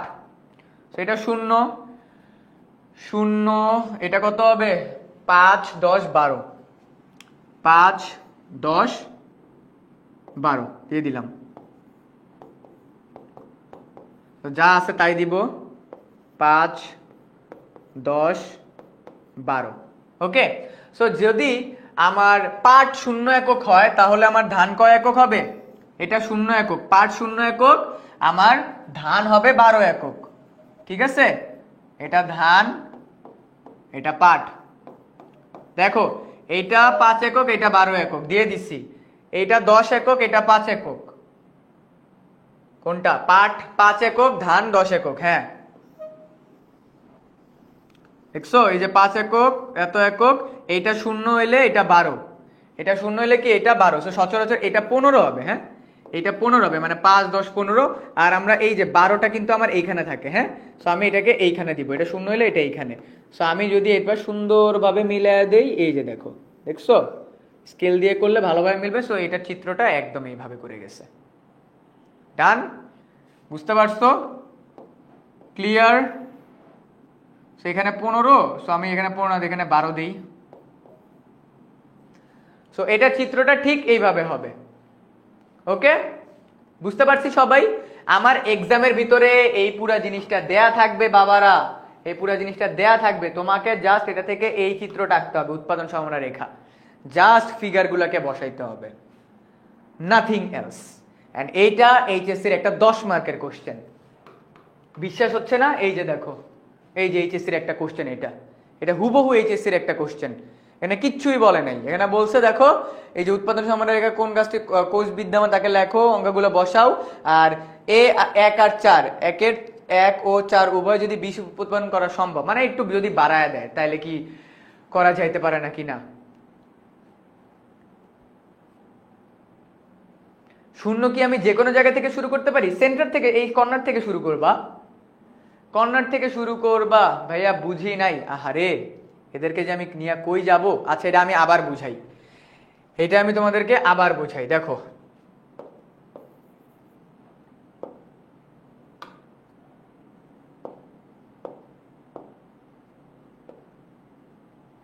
ওকে আবার বুঝাচ্ছি, সবাই কোশ্চেনটা একবার দেখে নাও, কোশ্চেনটা একবার দেখো। ধান এত এত এত একক, পাট এত এত এত একক, দেখছি ধান এত একক, পাট এত একক। আবার দেখো, ধান এত একক, পাট এত একক। আমি এটাকে চিত্রের মাধ্যমে রূপান্তর করব। এই জিনিসটাকে, এই ধান আর পাট, এই ধান আর পাটকে চিত্রে রূপান্তর করা হবে, চিত্রে, নাথিং এলস। দেখি সবাই চিত্রের মাধ্যমে। So 0 5, okay fine. আমি যদি এখানে লিখি ধান, ঠিক আছে, ধান, এই পাট, এইটাকে আমি এই দুইটা প্রোডাক্ট একসাথে উৎপাদনের সম্ভাবনা প্রকাশ করব। 0 5 10 12, তাই না? এরকম ছিল। আর এটা ছিল 12 5, wait a minute, 0 5 10 12, 0 5 10 12, okay fine. Let's see 0 5 10 12, okay 12, হ্যাঁ এখানে হবে 10, 12 10 5 0, ওকে ডান। এটা হবে 10। আবার কেউ যদি না বুঝে, বাবা এটা একটু ভালোভাবে দেখো, হ্যাঁ এটা হলো ধান। ধান যদি আমি 0 একক উৎপাদন করি, পাট আমি 12 একক উৎপাদন করতে পারবো। ধান যদি 5 একক উৎপাদন করি, পাট হবে 10, এটা 10 হলে এটা 5, এটা হলে এটা 0। এবার সুন্দর মতো চিত্র আঁকি, সুন্দর মতো চিত্র আঁকি। এটা ধান, এইটা বাবা আমার পাট, হ্যাঁ এটা 0, সংখ্যা রেখার মধ্যে 0 এখানে থাকে, 0 এখানে থাকে। চিত্রগুলো কি গ্রাফে আঁকবো? এক্সাম হলে তোমাকে গ্রাফ দিয়ে দিবে, এক্সাম হলে তোমাকে গ্রাফ দিয়ে দিবে, ওকে আচ্ছা। তো 0 5 10, 5 10, তো আমরা 5 5 করে নিতেছি। সচরাচর এটা 15 হওয়ার কথা, তাই না? কিন্তু এই যে 12 কিন্তু এখানে আছে, হ্যাঁ ছোট্ট করে লিখে রাখি এখানে 12। অন দ্য আদার হ্যান্ড 5 10 15, তো 15 10 5, এই যে 12 কিন্তু এখানে আছে। তো আমরা কি দেখতেছি, ধান যদি 0 একক হয়, ধান যদি 0 একক হয়, পাট হয় 12 একক। এই যে এটা 0 হইলে এই যে এটা এখানে যাবে, দেখছো দাগাইছি, এটা 0 মানে এটা এখানে। আচ্ছা, তারপরে ধান যদি 5 একক হয়, পাট হবে 10 একক, এই যে দেখছো, এই যে ধান পাট, পাট 10। এরপরে ধান যদি 10 হয়, ধান 10, পাট কত? পাট হবে 5, লাগাইছি। এইবার ধান যদি 12 হয়, এই যে ধান 12, পাট হবে 0, ওকে। এই যে এইখানে গোল হইছে, এইটা বিন্দু, এইটা বিন্দু, এইটা বিন্দু, এইটা বিন্দু। আমি কি করবো, এই বিন্দুগুলাকে মিলাই দিব। সো এইটা হইলো আমার এ বি সি ডি বিন্দু। এবার বুঝছি? বলো এবার বুঝছি? ক্লিয়ার হইছে? এন্ড এই যে এই বারটাকে বলা হয় পিপিসি বা উৎপাদন সম্ভাবনা রেখা, বা উৎপাদন সম্ভাবনা রেখা। বলো ক্লিয়ার হইছে? ওকে ফাইন, অল ক্লিয়ার সবাই বলছে এবার, এত বোঝানোর পরে ক্লিয়ার। ও আচ্ছা, ক্লিয়ার হইছে সবার? ওকে অল ক্লিয়ার ভাইয়া, ডান। এন্ড এইটা এইচএসসি এর একটা কোশ্চেন। তো তুমি মাত্র এইচএসসি তে উঠছো, তোমাকে এইচএসসি এর একটা কোশ্চেন সলভ করাই দিছি। Give thanks to me. তুমি মাত্র এইচএসসি তে উঠছো, আমি তোমাকে এইচএসসি এর কোশ্চেন সলভ করাইতেছি। ভাইরা ধন্যবাদ দাও। ওকে ডান। আচ্ছা, সো এইটা আমরা কমপ্লিট করে ফেললাম। এই যে চিত্রটা দেখতে এরকম হবে, যেটা অলরেডি আঁকছি। এই যে আরেকটা সৃজন, আচ্ছা তোমরা যেভাবে করে চিত্রটা আঁকবা সেইটা তোমার কি করতে হবে, এক্সাম হলে তো তোমাকে গ্রাফ পেপার দিয়ে দিবে, সো গ্রাফ পেপার দিয়ে দিলে তুমি কি করবা, ওই গ্রাফটা স্টাপলার করার নিচে তুমি এক্সপ্লেইন করে দিবা যে লম্ব অক্ষ বরাবর পাট, ভূমি অক্ষ বরাবর ধান ধরে এটাকে এখানের সাথে মিলিয়ে নিজের মতো করে এক্সপ্লেইন করে দিলেই you will get full mark. Okay, ঠিক আছে। সো উৎপাদন সম্ভাবনা রেখার ব্যবহার কিভাবে আমরা ব্যবহার করি, সর্বোচ্চ উৎপাদনের মাত্রা বোঝাতে আমরা উৎপাদন সম্ভাবনা রেখাকে ব্যবহার করি। তারপর হলো অর্জনযোগ্য বিন্দু, এটা আমি একটু পরে বোঝাবো। দেখো এইটা মানে হলো আমার সর্বোচ্চ উৎপাদন রেখা, মানে আমার উৎপাদনের সর্বোচ্চ জায়গা হলো এইটা। এখন আমি যদি এই জায়গায় উৎপাদন করি তার মানে কি আমি আমার ক্যাপাসিটিকে কম ইউটিলাইজ করতেছি, তাই না? সিম্পল কথা, আমি এইখানে উৎপাদন করতে পারি, তার মানে কি মনে করো এইটা 2 প্লেট খাবার, আমি 2 প্লেট খাবার খাইতে পারি, আসলে পারি না। আমি মনে করো 2 প্লেট খাবার খাইতে পারি কিন্তু আমি খাচ্ছি হাফ প্লেট খাবার, তার মানে কি আমি আমার ক্যাপাসিটি থেকে কম খাবার খাইতেছি বা ক্যাপাসিটি থেকে কম উৎপাদন করতেছি, তার মানে এইখানে উৎপাদন করলে আমার কি হবে, আমার হবে ঘাটতি, আমার কি হবে, আমার লস হবে বা ঘাটতি হবে। আবার মনে করো এইটা 2 প্লেট খাবার, আমি খাইতেছি হাফ প্লেট, এখন আমাকে যদি 5 প্লেট খাবার দিতে দেয় ওটা আমার কি ক্যাপাসিটির বাইরে, তার মানে এটার কি, এটা হলো অর্জনযোগ্য, অর্জনযোগ্য। আমার জমি আছে এতটুকু, আমি কি পাশের বাসার আঙ্কেলের জমিতে বা আন্টির জমিতে যা উৎপাদন করতে পারবো? পারবো না, তাই না? আমার ক্যাপাসিটি এতটুকু, আমি যদি এখানে করি তার মানে আমার ঘাটতি হবে, আমি যদি এইখানে করতে যাই এটা আমার অর্জনযোগ্য, তার মানে এটা আমি অর্জন করতে পারবো না, এটা আমি কি করতে পারবো না, অর্জন করতে পারবো না। Very simple. সো উৎপাদন সম্ভাবনা রেখার মাধ্যমে আমরা এই 3টা বিন্দু পাই, একটা হলো সর্বোচ্চ উৎপাদন রেখা, একটা হলো ঘাটতি বিন্দু, আর একটা হলো অর্জনযোগ্য বিন্দু। ঠিক আছে, ক্লিয়ার, ডান? ওকে ভাইয়া এটা কি নোট করবো? ইয়েস, এটা মাস্ট নোট করবো, এটা মাস্ট নোট করবো, এটা মাস্ট নোট করবো। হ্যাঁ, এটা মাস্ট নোট করবো। এখনো কিন্তু আমরা ক্লাসের অনেক মজাদার টপিক পড়িই নাই, ঠিক আছে? এখনো মজাদার টপিক পড়িই নাই আমরা, এখনো আমরা অনেক মজাদার টপিক পড়িই নাই। ওকে, ডান, ঠিক আছে। ওকে, সো এরপরে বেকারত্ব বা পূর্ণ নিয়োগ নির্ধারণে, তার মানে কি একটা দেশের বেকার কতটুকু আছে এগুলো আমরা উৎপাদন সম্ভাবনা রেখার মাধ্যমে জানতে পারি, যেটা আমরা পরবর্তী সময়গুলোতে দেখব।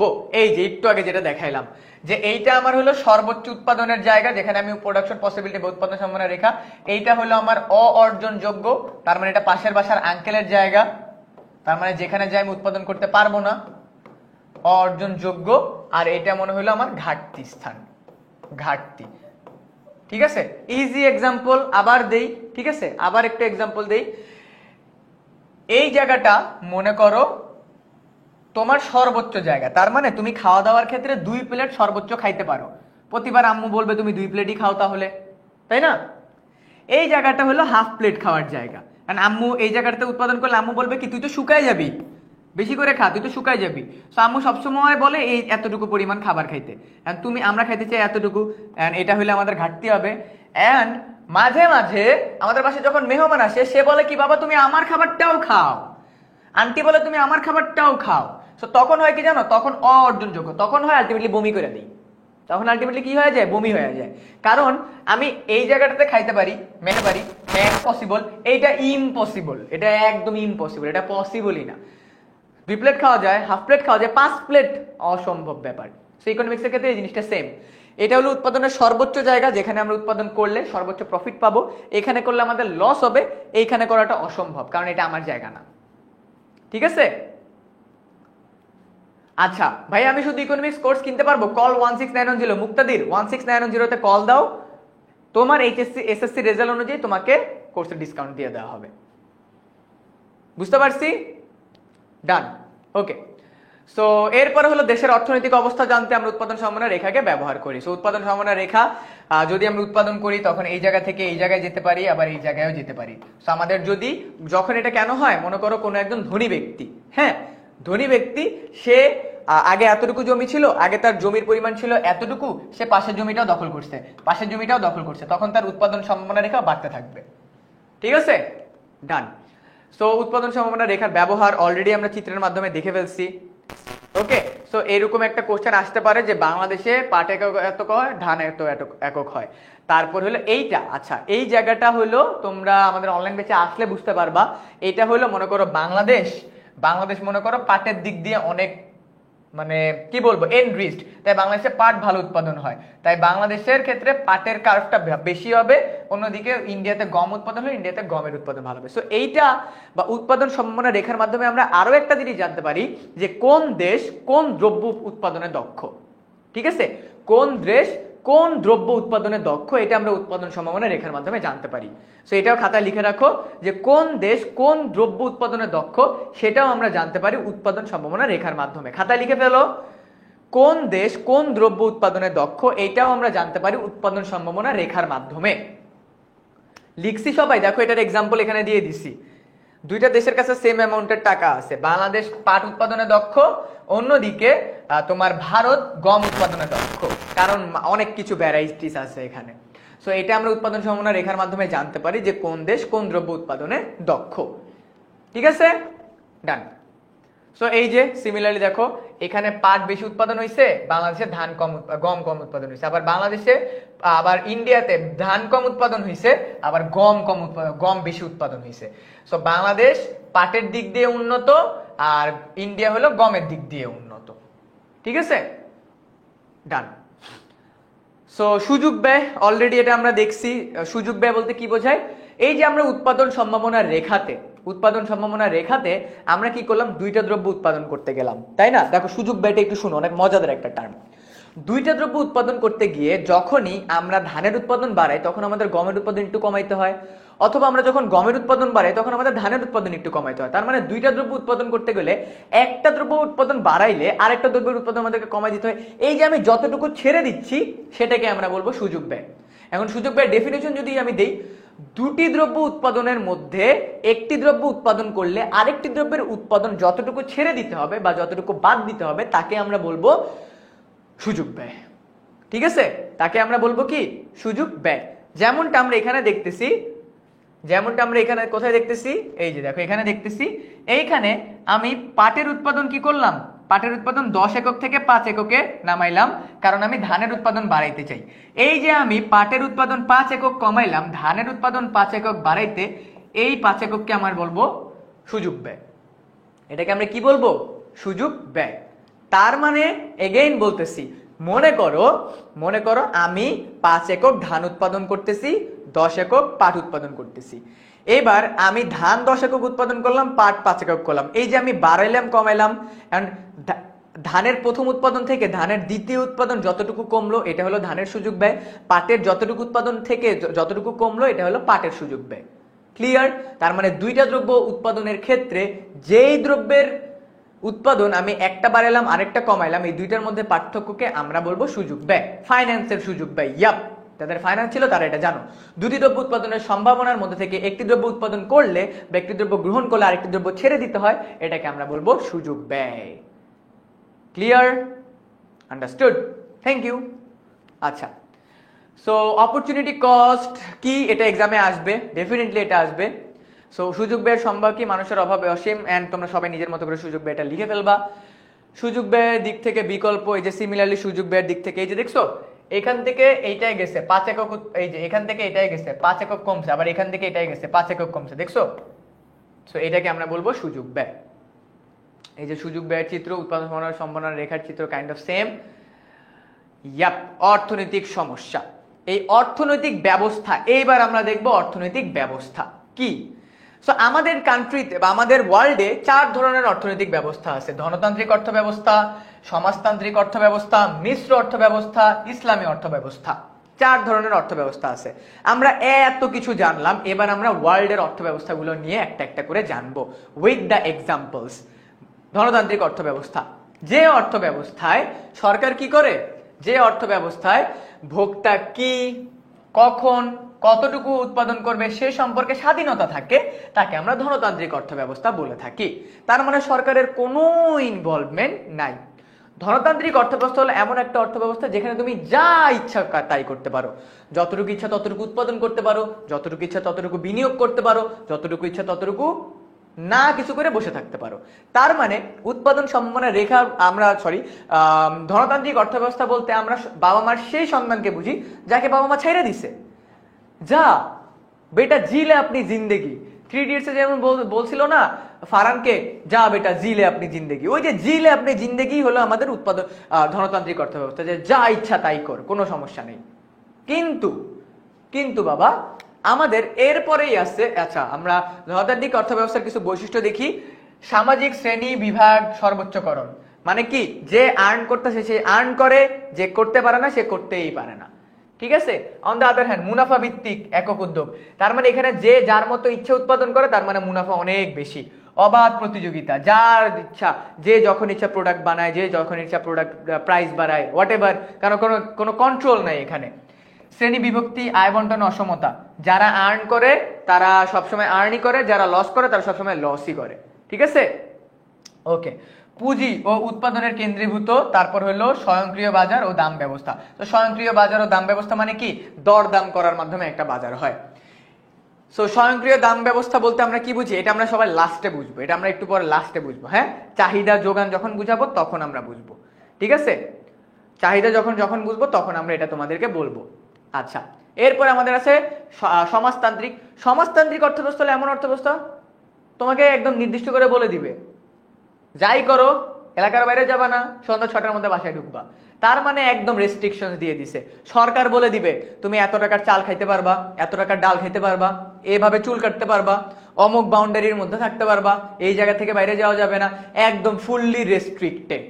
মনে করো বাংলাদেশের ক্যান্টনমেন্ট এরিয়া, ঠিক আছে, তুমি চাইলে কলার খোসা এখানে ফালাইতে পারবা না। তো সমাজতান্ত্রিক অর্থব্যবস্থা বলতে এইটাই বোঝায় যে ধনতান্ত্রিকের ঠিক উল্টা, ধনতান্ত্রিকের ঠিক উল্টা। এন্ড সমাজতান্ত্রিক অর্থব্যবস্থার সবচেয়ে বড় এক্সাম্পল হলো উত্তর কোরিয়া।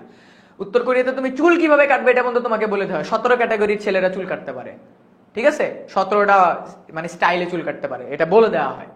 তো সমাজতান্ত্রিক অর্থব্যবস্থা হলো এইটাই, সরকারের বিধিনিষেধ থাকবে, ধনতান্ত্রিকে কিচ্ছুই থাকবে না। এরপরে আসতেছে হইলো আমাদের কি, এই দুইটার মধ্যে পার্থক্য। এন্ড এইচএসসি তে এইটা আসবেই, ধনতান্ত্রিক অর্থব্যবস্থা এবং সমাজতান্ত্রিক অর্থব্যবস্থার মধ্যে পার্থক্য কি, ঠিক আছে।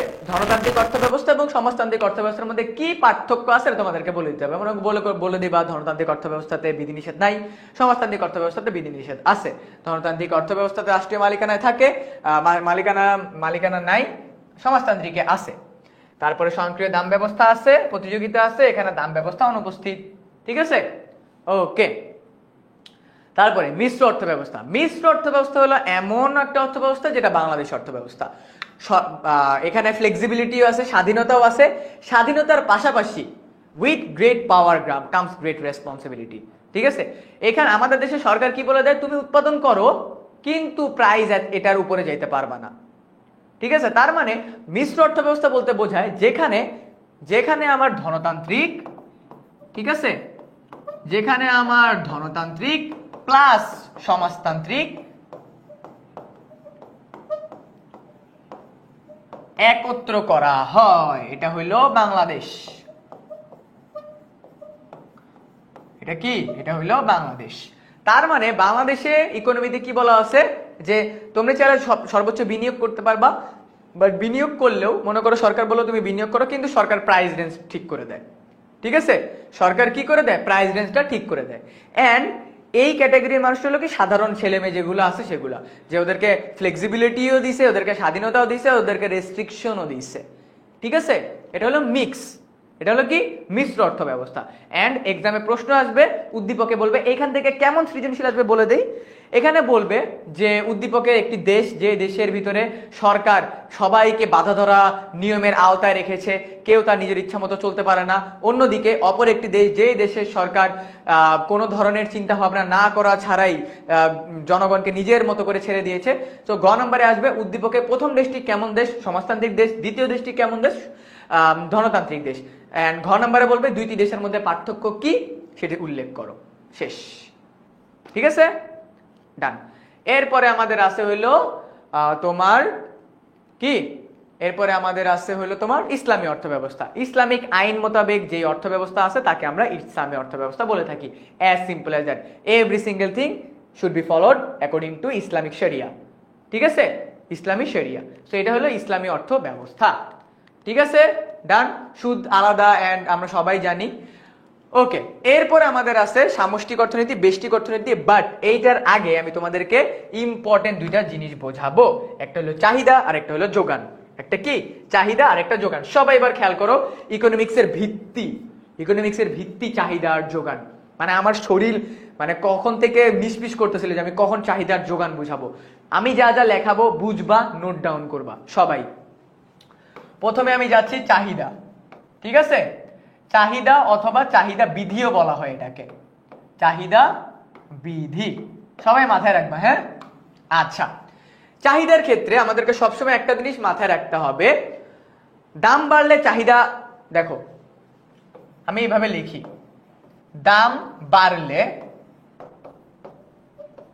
বাড়লে কি হবে? চাহিদা কমবে, আবার দাম কমলে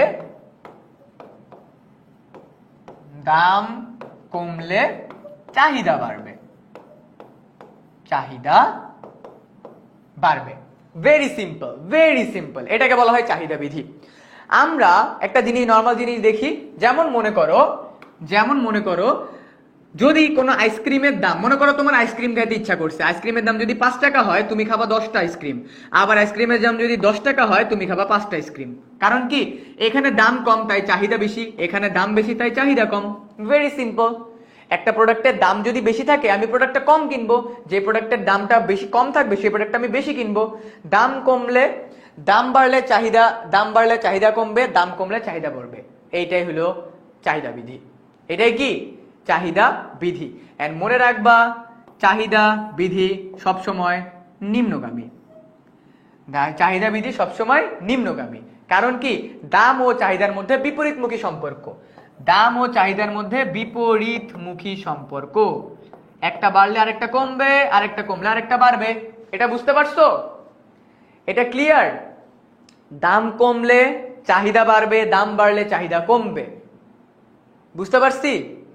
দেখো আমি তোমাকে বলি, দেখো মনে করো স্বর্ণের দাম বাড়লো, স্বর্ণের চাহিদা কমে যাবে। স্বর্ণের দাম কমলো, হুর করে স্বর্ণের চাহিদা বেড়ে যাবে। বিলিভ করো, যদি স্বর্ণের দাম কমে যায়, কালকে যদি শুনে স্বর্ণের দাম কমে গেছে, দেখবা মানুষ স্বর্ণের দোকানে যে লাইন দিবে। একবার যদি বলে 1 লাখ টাকা নেমে গেছে, দেখবা মানুষ আগামী 20 বছরের জন্য স্বর্ণ কিনে রেখে দিছে। কারণ কি? দাম কমলে চাহিদা বাড়বে, দাম বাড়লে চাহিদা কমবে। Very simple. ওকে, এসএসসিতে পড়ছে এগুলা। এইবার কথা হইল, ঠিক আছে, এইবার কথা হইল চাহিদা রেখা দেখতে কিরকম? চাহিদা রেখা দেখতে এরকম। চাহিদা রেখা দেখতে কি? এই যে এরকম। কেন? চলো আমরা এবার দেখি চাহিদা রেখা দেখতে কেন এরকম। সো এবার মনে করো আমরা একটা উদাহরণ দেখি। হ্যাঁ, আমরা উদাহরণ দেখি। দাম বাড়তেছে, মনে করো 1 টাকা ছিল, 2 টাকা ছিল, 3, 4, 5 টাকা। এটা হলো আমাদের দাম, কোন প্রোডাক্টের দাম ছিল। হ্যাঁ, আর এটা হলো আমাদের চাহিদা। ঠিক আছে, এটা আমাদের কি? চাহিদা। যে প্রোডাক্টের 1 টাকা দাম সেটার ডিমান্ড অনেক বেশি। ঠিক আছে, 20, এটার দাম বাড়ছে 15-তে নেমে আসছে, এটার দাম বাড়ছে এটা 10-এ নেমে আসছে, এটার দাম বাড়ছে 5-এ নেমে আসছে, এটা 0 হয়ে গেছে। কোন একটা প্রোডাক্টের দাম 1 টাকা, তখন চাহিদা সর্বোচ্চ, দাম 2 টাকা, চাহিদা কমছে, দাম 3 টাকা, চাহিদা কমছে 4 টাকা, চাহিদা কমছে 5 টাকা, চাহিদা 0 হয়ে গেছে। এই জিনিসটাকে আমরা চিত্রের মাধ্যমে আঁকবো এখন। ঠিক আছে, এটাকে আমরা কি করব? এখানে আমি দিব 0, এইটাকে আমি দিব হলো চাহিদা, এটাকে আমি দিব দাম। ঠিক আছে, 0, 1, 2, 3, 4, 5, 1, 2, 3, 4, 5, 5, 10, 15, 20, 5, 10, 15, 20। তো দেখো, যখন প্রোডাক্টের দাম 1 টাকা তখন প্রোডাক্টের চাহিদা কত? 20 একক। এই যে দেখছো, 1 টাকা হইলে সবচেয়ে বেশি চাহিদা। কারণ কি? দাম কম, সবাই ধুমায় প্রোডাক্ট কিনতেছে। প্রোডাক্টের দাম যখন 2 টাকা, 2 টাকা হইলে চাহিদা কমে গেছে, প্রোডাক্টের দাম যখন 3 টাকা, চাহিদা আরো কমে গেছে, চাহিদা কি? আরো কমে গেছে। প্রোডাক্টের দাম যখন 4 টাকা, তখন একদম নায়ের পথে।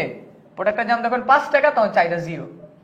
এই যে দেখছো, এই যে বিন্দুগুলা, এই বিন্দুগুলা কিন্তু আমাদের এই যে চাহিদা রেখা সবসময় কি হয়? নিম্নগামী হয়। চাহিদা রেখা সবসময় কি হয়? নিম্নগামী। কারণ কি? দাম ও চাহিদার মধ্যে বিপরীতমুখী সম্পর্ক। দাম ও চাহিদা বিপরীতমুখী। কি মুখী? বিপরীতমুখী। মনে রাখবো সবাই সবাই, এটা বুঝছি দাম ও চাহিদার মধ্যে অলওয়েজ বিপরীতমুখী সম্পর্ক, এই জন্য চাহিদা রেখা হয় নিম্নগামী। এই জন্য চাহিদা রেখা কি হয়? নিম্নগামী। সবাই বুঝছি নাকি? আমাকে একটু কমেন্টে জানাও সবাই কি বুঝছি। দাম ও চাহিদার মধ্যে বিপরীতমুখী সম্পর্ক। সবাই স্ক্রিনশট নিয়ে রাখো এইটা অলসো এইটা স্ক্রিনশট নিয়ে রাখো। আমি তোমাদেরকে এইচএসসির মিনিমাম 20 মার্কের কোশ্চেন সলভ করে দিতেছি। এইচএসসির 20 মার্কের কোশ্চেন সলভ, বুঝতেছো? ক্লাসের ফার্স্ট ডেতে তুমি এইচএসসির কোশ্চেন সলভ করতেছো। দেখো চাহিদা বিধি এই এতটুকু, দাম বাড়লে চাহিদা কমবে, দাম কমলে চাহিদা বাড়বে, এটাকে বলা হয় চাহিদা বিধি। চাহিদা রেখা হয় বিপরীতমুখী বা নিম্নগামী। কেন হয় চাহিদা রেখা নিম্নগামী? হ্যাঁ, চাহিদা রেখা নিম্নগামী হওয়ার কারণে দাম ও চাহিদার মধ্যে বিপরীতমুখী সম্পর্ক। ভাই ইকোনমিক্স পেইড ক্লাসে কি এগুলো আবার পড়ানো হবে? হ্যাঁ, এগুলো আবার পড়ানো হবে, কারণ আজকেরটা আমাদের ফ্রি ক্লাস, এজন্য এগুলো আমাদের আবার পড়ানো হবে। সবাই নিশ্চয়ই এসএস ডান। ভাইয়া চিত্রটা আবার বুঝান। আচ্ছা দেখো, একটা প্রোডাক্টের দাম 1 টাকা, সেটা চাহিদা 20 একক।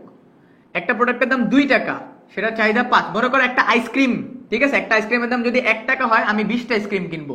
আইসক্রিমের দাম 2 টাকা হইলে আমার কাছে টাকা কম, এই জন্য আমার কি চাহিদা কমতেছে। আমার কাছে আইসক্রিমের দাম যদি 3 টাকা হয়, আমি 10টা আইসক্রিম কিনবো। যদি 4টা হয় তাহলে 5টা কিনবো। যদি আইসক্রিমের দাম 5 টাকা হয়ে যায়, আমার কাছে আর টাকাই নেই, আমি আইসক্রিমের কিনবোই না, ঠিক আছে, আমি আইসক্রিম কিনবোই না। সো আইসক্রিমের দাম যদি বাড়ে, আইসক্রিমের চাহিদা আস্তে আস্তে কমতে থাকে। সিমিলারলি সকল প্রোডাক্টের ক্ষেত্রে, ঠিক আছে, সকল প্রোডাক্টের ক্ষেত্রে। দেখো বাবা, আমার দাম যদি বাড়ে, আমার চাহিদা কমে যাবে। আমার দাম বাড়তেছে না, 1 2 3 4 5, আমার কোন একটা প্রোডাক্টের দাম বাড়তেছে, ওই প্রোডাক্টের চাহিদা কমবেই, কারণ আমার কাছে টাকা কম। এতক্ষণ ধরে কি বুঝাইলাম? আমার কাছে টাকা কম। যেহেতু আমার কাছে টাকা কম, মানুষের কাছে টাকা লিমিটেড, ঠিক আছে, মানুষের কাছে টাকা লিমিটেড। এই যে দাম বাড়লে চাহিদা 0 হয়ে যাবে। এই যে আমার দাম একটা করে বাড়তেছে, চাহিদা আস্তে আস্তে কমতেছে। ডান? সবাই বুঝছি? ভাই একটা জিনিস মাথায় রাখো, দাম প্লাস হইলে চাহিদা মাইনাস হয়, ঠিক আছে। আমি আবার লিখি, এটা মনে রাখবা, চাহিদা বিধি। হ্যাঁ, চাহিদা বিধি, এটা সবাই দেন একদম, হ্যাঁ, সারা জীবন কাজে দিবে। তোমার দাম প্লাস, তার মানে দাম বাড়লে, হ্যাঁ, দাম বাড়লে চাহিদা মাইনাস হবে, ঠিক আছে। অন্যদিকে দাম যদি কমে, মানে মাইনাস হয়, তাহলে চাহিদা প্লাস হবে। এইটাকে বলা হয় চাহিদা বিধি। এটা হলো ফার্স্ট চ্যাপ্টার। এন্ড চাহিদা রেখা সবসময় কি হয়? ডান দিকে নিম্নগামী হয়। ক্লিয়ার? চাহিদা রেখার ব্যতিক্রম বলেন। চাহিদা রেখার ব্যতিক্রম আরো পরবর্তী অ্যাডভান্স লেভেলের। আজকে আমাদের যেহেতু বেসিক ক্লাস, আমরা অ্যাডভান্স লেভেল আজকে যাব না। এন্ড অলসো আমাদের অনলাইন বেসের ভিতরে কিন্তু আমরা আরো বেশি ডেপথে পড়াবো, আরো বেশি ডিটেইলসে পড়াবো। এন্ড এই চ্যাপ্টারগুলো থেকে এইচএসসি পরীক্ষায় প্রতিটা টপিক থেকে কেমন প্রশ্ন আছে সেগুলোকে আমরা একটা করে সলভ করাবো আমাদের অনলাইন বেচে। আমাদের অনলাইন বেচে যুক্ত হতে হলে এখনই কল করো 16910 এই নম্বরে, অথবা এই লাইভ ক্লাসের কমেন্ট সেকশনে আমাদের অনলাইন বেচে লিংক দেওয়া আছে, ঠিক আছে, এখনই জয়েন করে ফেলো। ওকে, এরপরে আমরা দেখবো হলো যোগান বিধি। আমরা চাহিদা বিধি দেখছি, এবার আমরা কি দেখবো? যোগান বিধি দেখবো। আমরা দেখবো হইলো যোগান বিধি। হ্যাঁ, যোগান মানে হইলো কি? যোগান মানে হইলো ওই প্রোডাক্টটা মার্কেটে আছে নাকি নাই, ঠিক আছে। যোগান বিধি, চাহিদা আমরা জনগণের দৃষ্টিকোণ থেকে চিন্তা করব, কিন্তু যোগান সবসময় ব্যবসায়ী দৃষ্টিকোণ থেকে চিন্তা করা হবে, ঠিক আছে, ব্যবসায়ীর দৃষ্টিকোণ থেকে, ঠিক আছে।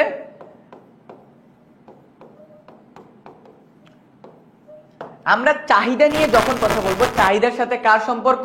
চাহিদার সাথে জনগণের সম্পর্ক। তাই চাহিদার ক্ষেত্রে আমরা জনগণকে নিয়ে কথাবার্তা বলছি। কিন্তু যোগান মানে কি? যোগান মানে হলো যার কাছে প্রোডাক্টটা আছে, ঠিক আছে, যার কাছে প্রোডাক্ট আছে তাকে নিয়ে আমরা কথাবার্তা বলবো। প্রোডাক্ট কার কাছে থাকে? প্রোডাক্ট থাকে হলো বিক্রেতার কাছে, মানে দোকানে। ওই দোকানের ক্ষেত্রে আমরা যখন কথা বলি, তখন আমরা বলবো দোকানদার সবসময় চিন্তা করলে আমার প্রোডাক্টের দাম বাড়লে আমার প্রোডাক্টের চাহিদা বাড়বে। কারণ কি? কারণ প্রফিট বেশি হবে, অন দ্য আদার হ্যান্ড কোন প্রোডাক্টের যদি দাম কমে যায় দোকানদার কি করে ওই প্রোডাক্টের চাহিদা মার্কেট থেকে সরায় দেয়, কারণ প্রফিট কম। যোগানের ক্ষেত্রে প্রফিট কানেক্টেড, কি কানেক্টেড?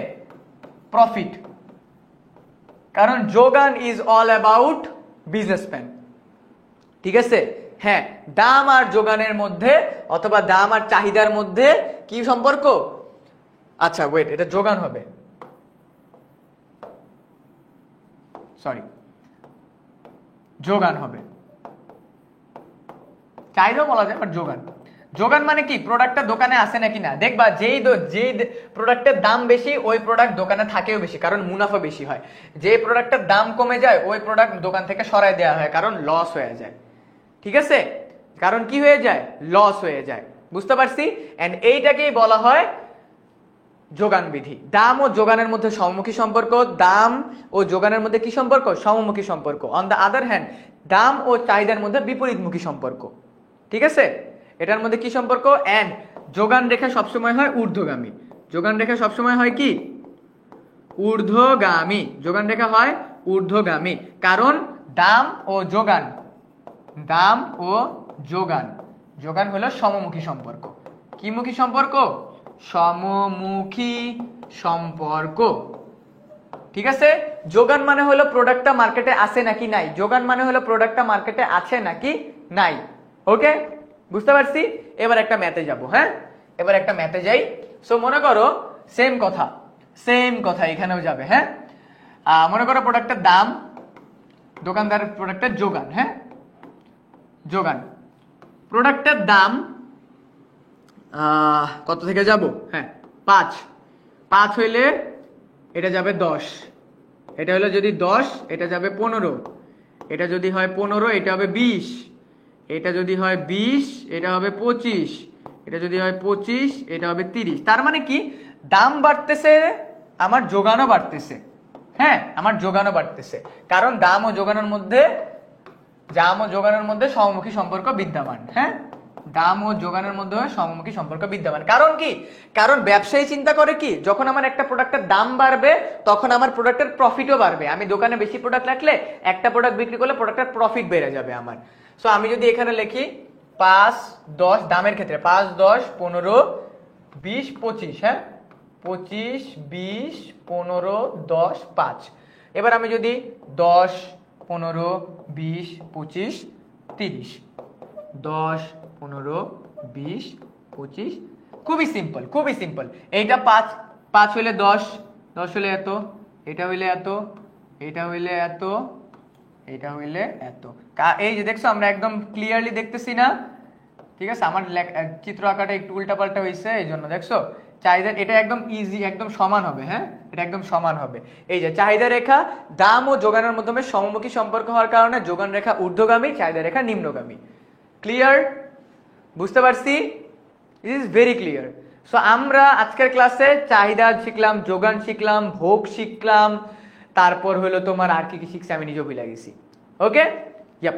এইবার আমরা একটা কাজ করি, দেখো তো আমরা চাহিদা রেখা, এখন আরেকটা মজার পয়েন্ট বাকি আছে, এখনো দেখো। এই যে আমাদের চাহিদা রেখা এটা নিম্নগামী, আমাদের যোগান রেখা এটা ঊর্ধ্বগামী। এই দুইটাকে যদি একত্র করে দিই তাহলে একটা ক্রস আসে না? এই ক্রসকে বলা হয় আমাদের ভারসাম্য বিন্দু। চলো দেখি ভারসাম্য বিন্দু কি।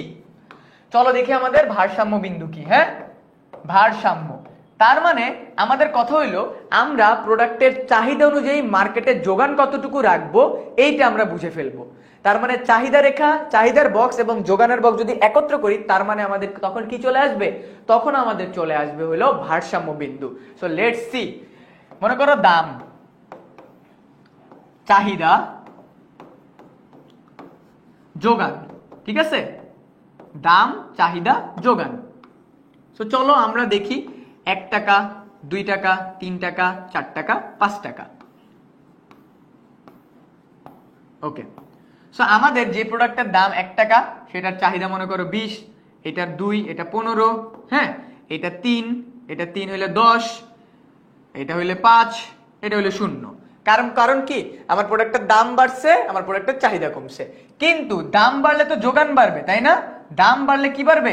যোগান বাড়বে। সো আমি দাম বাড়ছে তার মানে আমার যোগানও বাড়ছে, দাম বাড়ছে,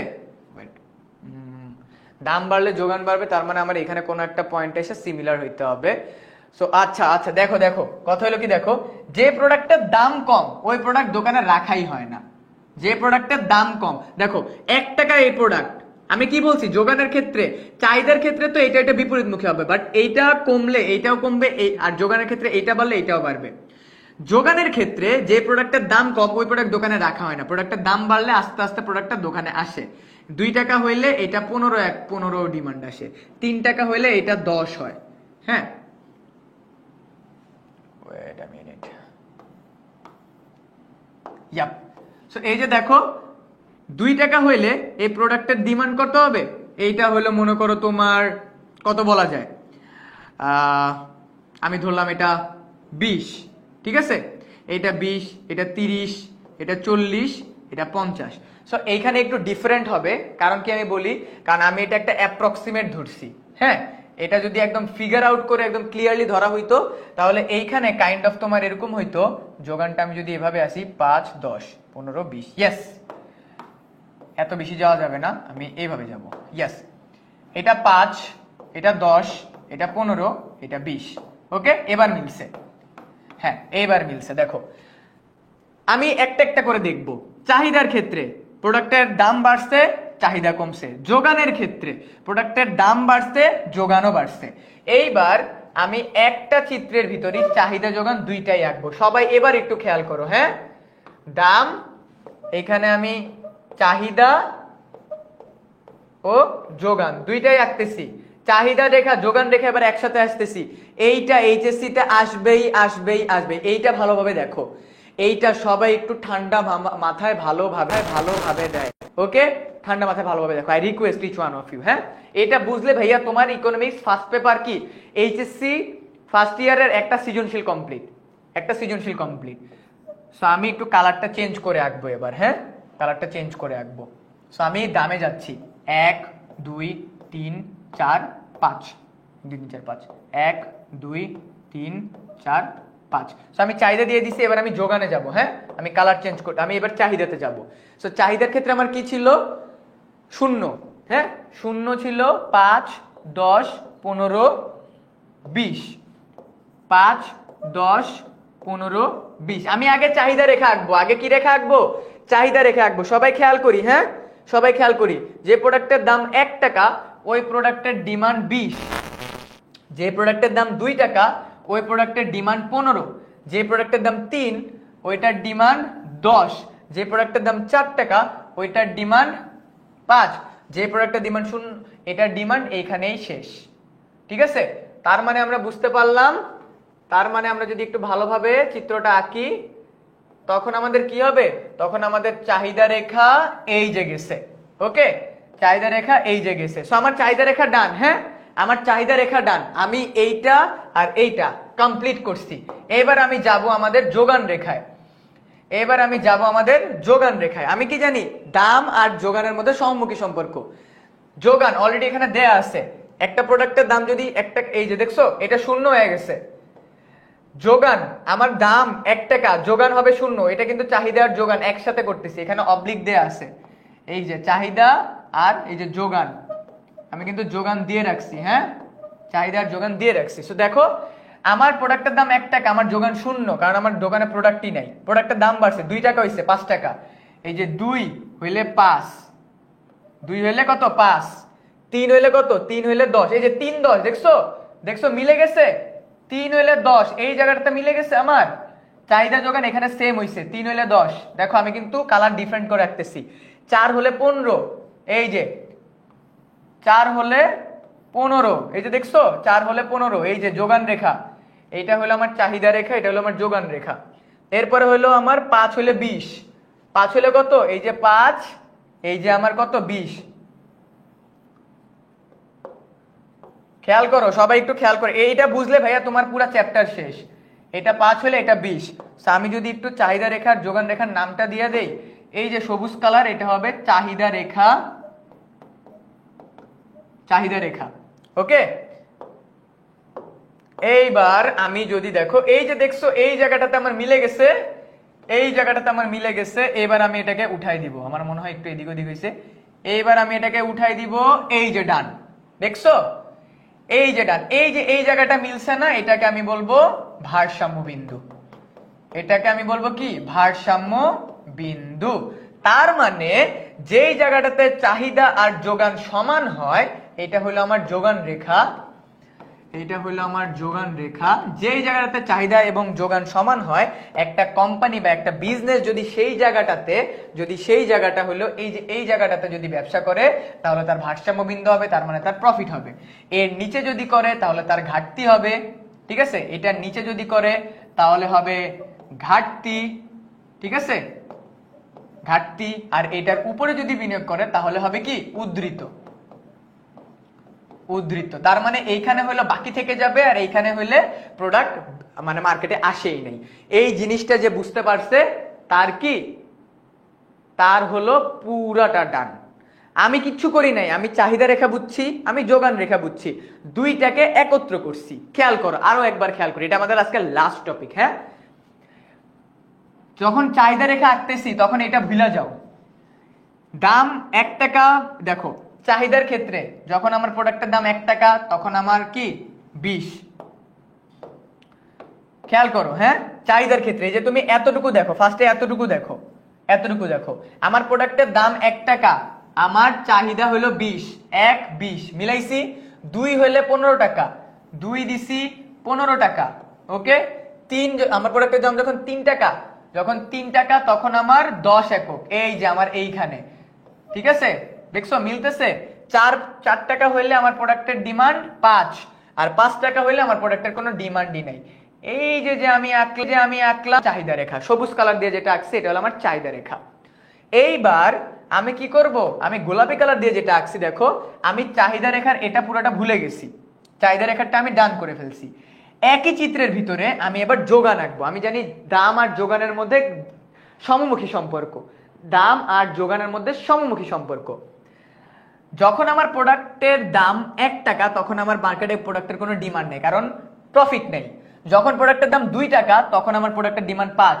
এই যে দেখো 2 হইলে 5 একক, ঠিক আছে, 2 হইলে 5, এটা যখন 2 এটা তখন 5, এই যে 2 এই যে 5। এবার এটা যখন 3, দাম যখন 3 যোগান তখন 10, দাম 3 যোগান 10। এই যে দেখছো এই জায়গাটাতে দাম আর চাহিদা একত্র হইছে।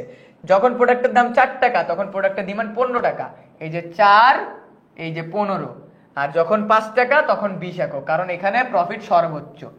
এই দুইটা জিনিস কোন জায়গায় মিলিত হইছে? এই দুইটা মিলিত হইছে এই যে প্রোডাক্টের দাম যেখানে 3 টাকা, প্রোডাক্টের ডিমান্ড এবং যোগান সেখানে 10-10। এইটা হইলো আমার ভারসাম্য বিন্দু, এইটা হইলো আমার ভারসাম্য বিন্দু। যারা এখনো বুঝো নাই তাদের জন্য একটা জিনিস বলবো, ক্লাস শেষ হওয়ার পর ঠান্ডা মাথায় আধা ঘন্টা ব্রেক নিয়ে ভাইয়ার এই পুরো জায়গাটা তুমি 2-3 বার দেখলে তোমার এটা পুরোটা ক্লিয়ার হয়ে যাবে। যারা যারা স্ক্রিনশট নিতে চাও স্ক্রিনশট নিয়ে রাখতে পারো, যারা যারা স্ক্রিনশট নিতে চাও স্ক্রিনশট নিয়ে রাখতে পারো। ইয়েস, সবাই বলতেছে জি ভাইয়া ক্লিয়ার। ওকে ওকে ডান, সবাই বুঝতে পারছি, সবাই বুঝতে পারছি, yup all clear, yes. So আজকের আমাদের ইকোনমিক্স ফার্স্ট পেপারের first topic done, first chapter পুরাটা ডান। ফার্স্ট চ্যাপ্টার থেকে এমন কিছু নাই তোমাদেরকে পড়াই নাই। ইকোনমিক্সের ধারণা থেকে শুরু করে চাহিদা, যোগান, ভোগ, দুষ্প্রাপ্যতা, অসীম দায়, অভাব, তারপর হলো তোমার মানে আরো যা যা আছে। দেখো ইকোনমিক্স তোমরা যারা কঠিন ভাবো, আজকের যে ম্যাথটা করালাম না, এইটাই সবচেয়ে কঠিন ইকোনমিক্সে, এইটাই ইকোনমিক্সের সবচেয়ে কঠিন ম্যাথ। আজকের এটা যারা বুঝে গেছো তারা এরপরে সব ম্যাথ বুঝে যাবা। এই চিত্রটাই ইকোনমিক্সের সবচেয়ে কঠিন চিত্র, লিটারেলি এই চিত্রটা ইকোনমিক্সের সবচেয়ে কঠিন চিত্র। এন্ড এইটা যারা লাস্ট পর্যন্ত বুঝছো তারা কি ডান, তারা এরপর থেকে আর কোনো সমস্যা ফেস করবে না। বুঝতে পারছো? এন্ড আজকের এই ক্লাসটা তোমরা পরবর্তীতে কিন্তু তোমাদেরকে মাল্টিপলস টাইম দেখতে হবে।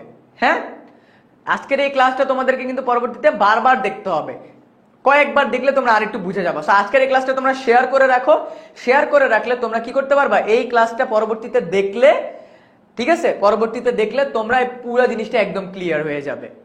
বুঝতে পারছি? বুঝতে পারছি ভাইয়া?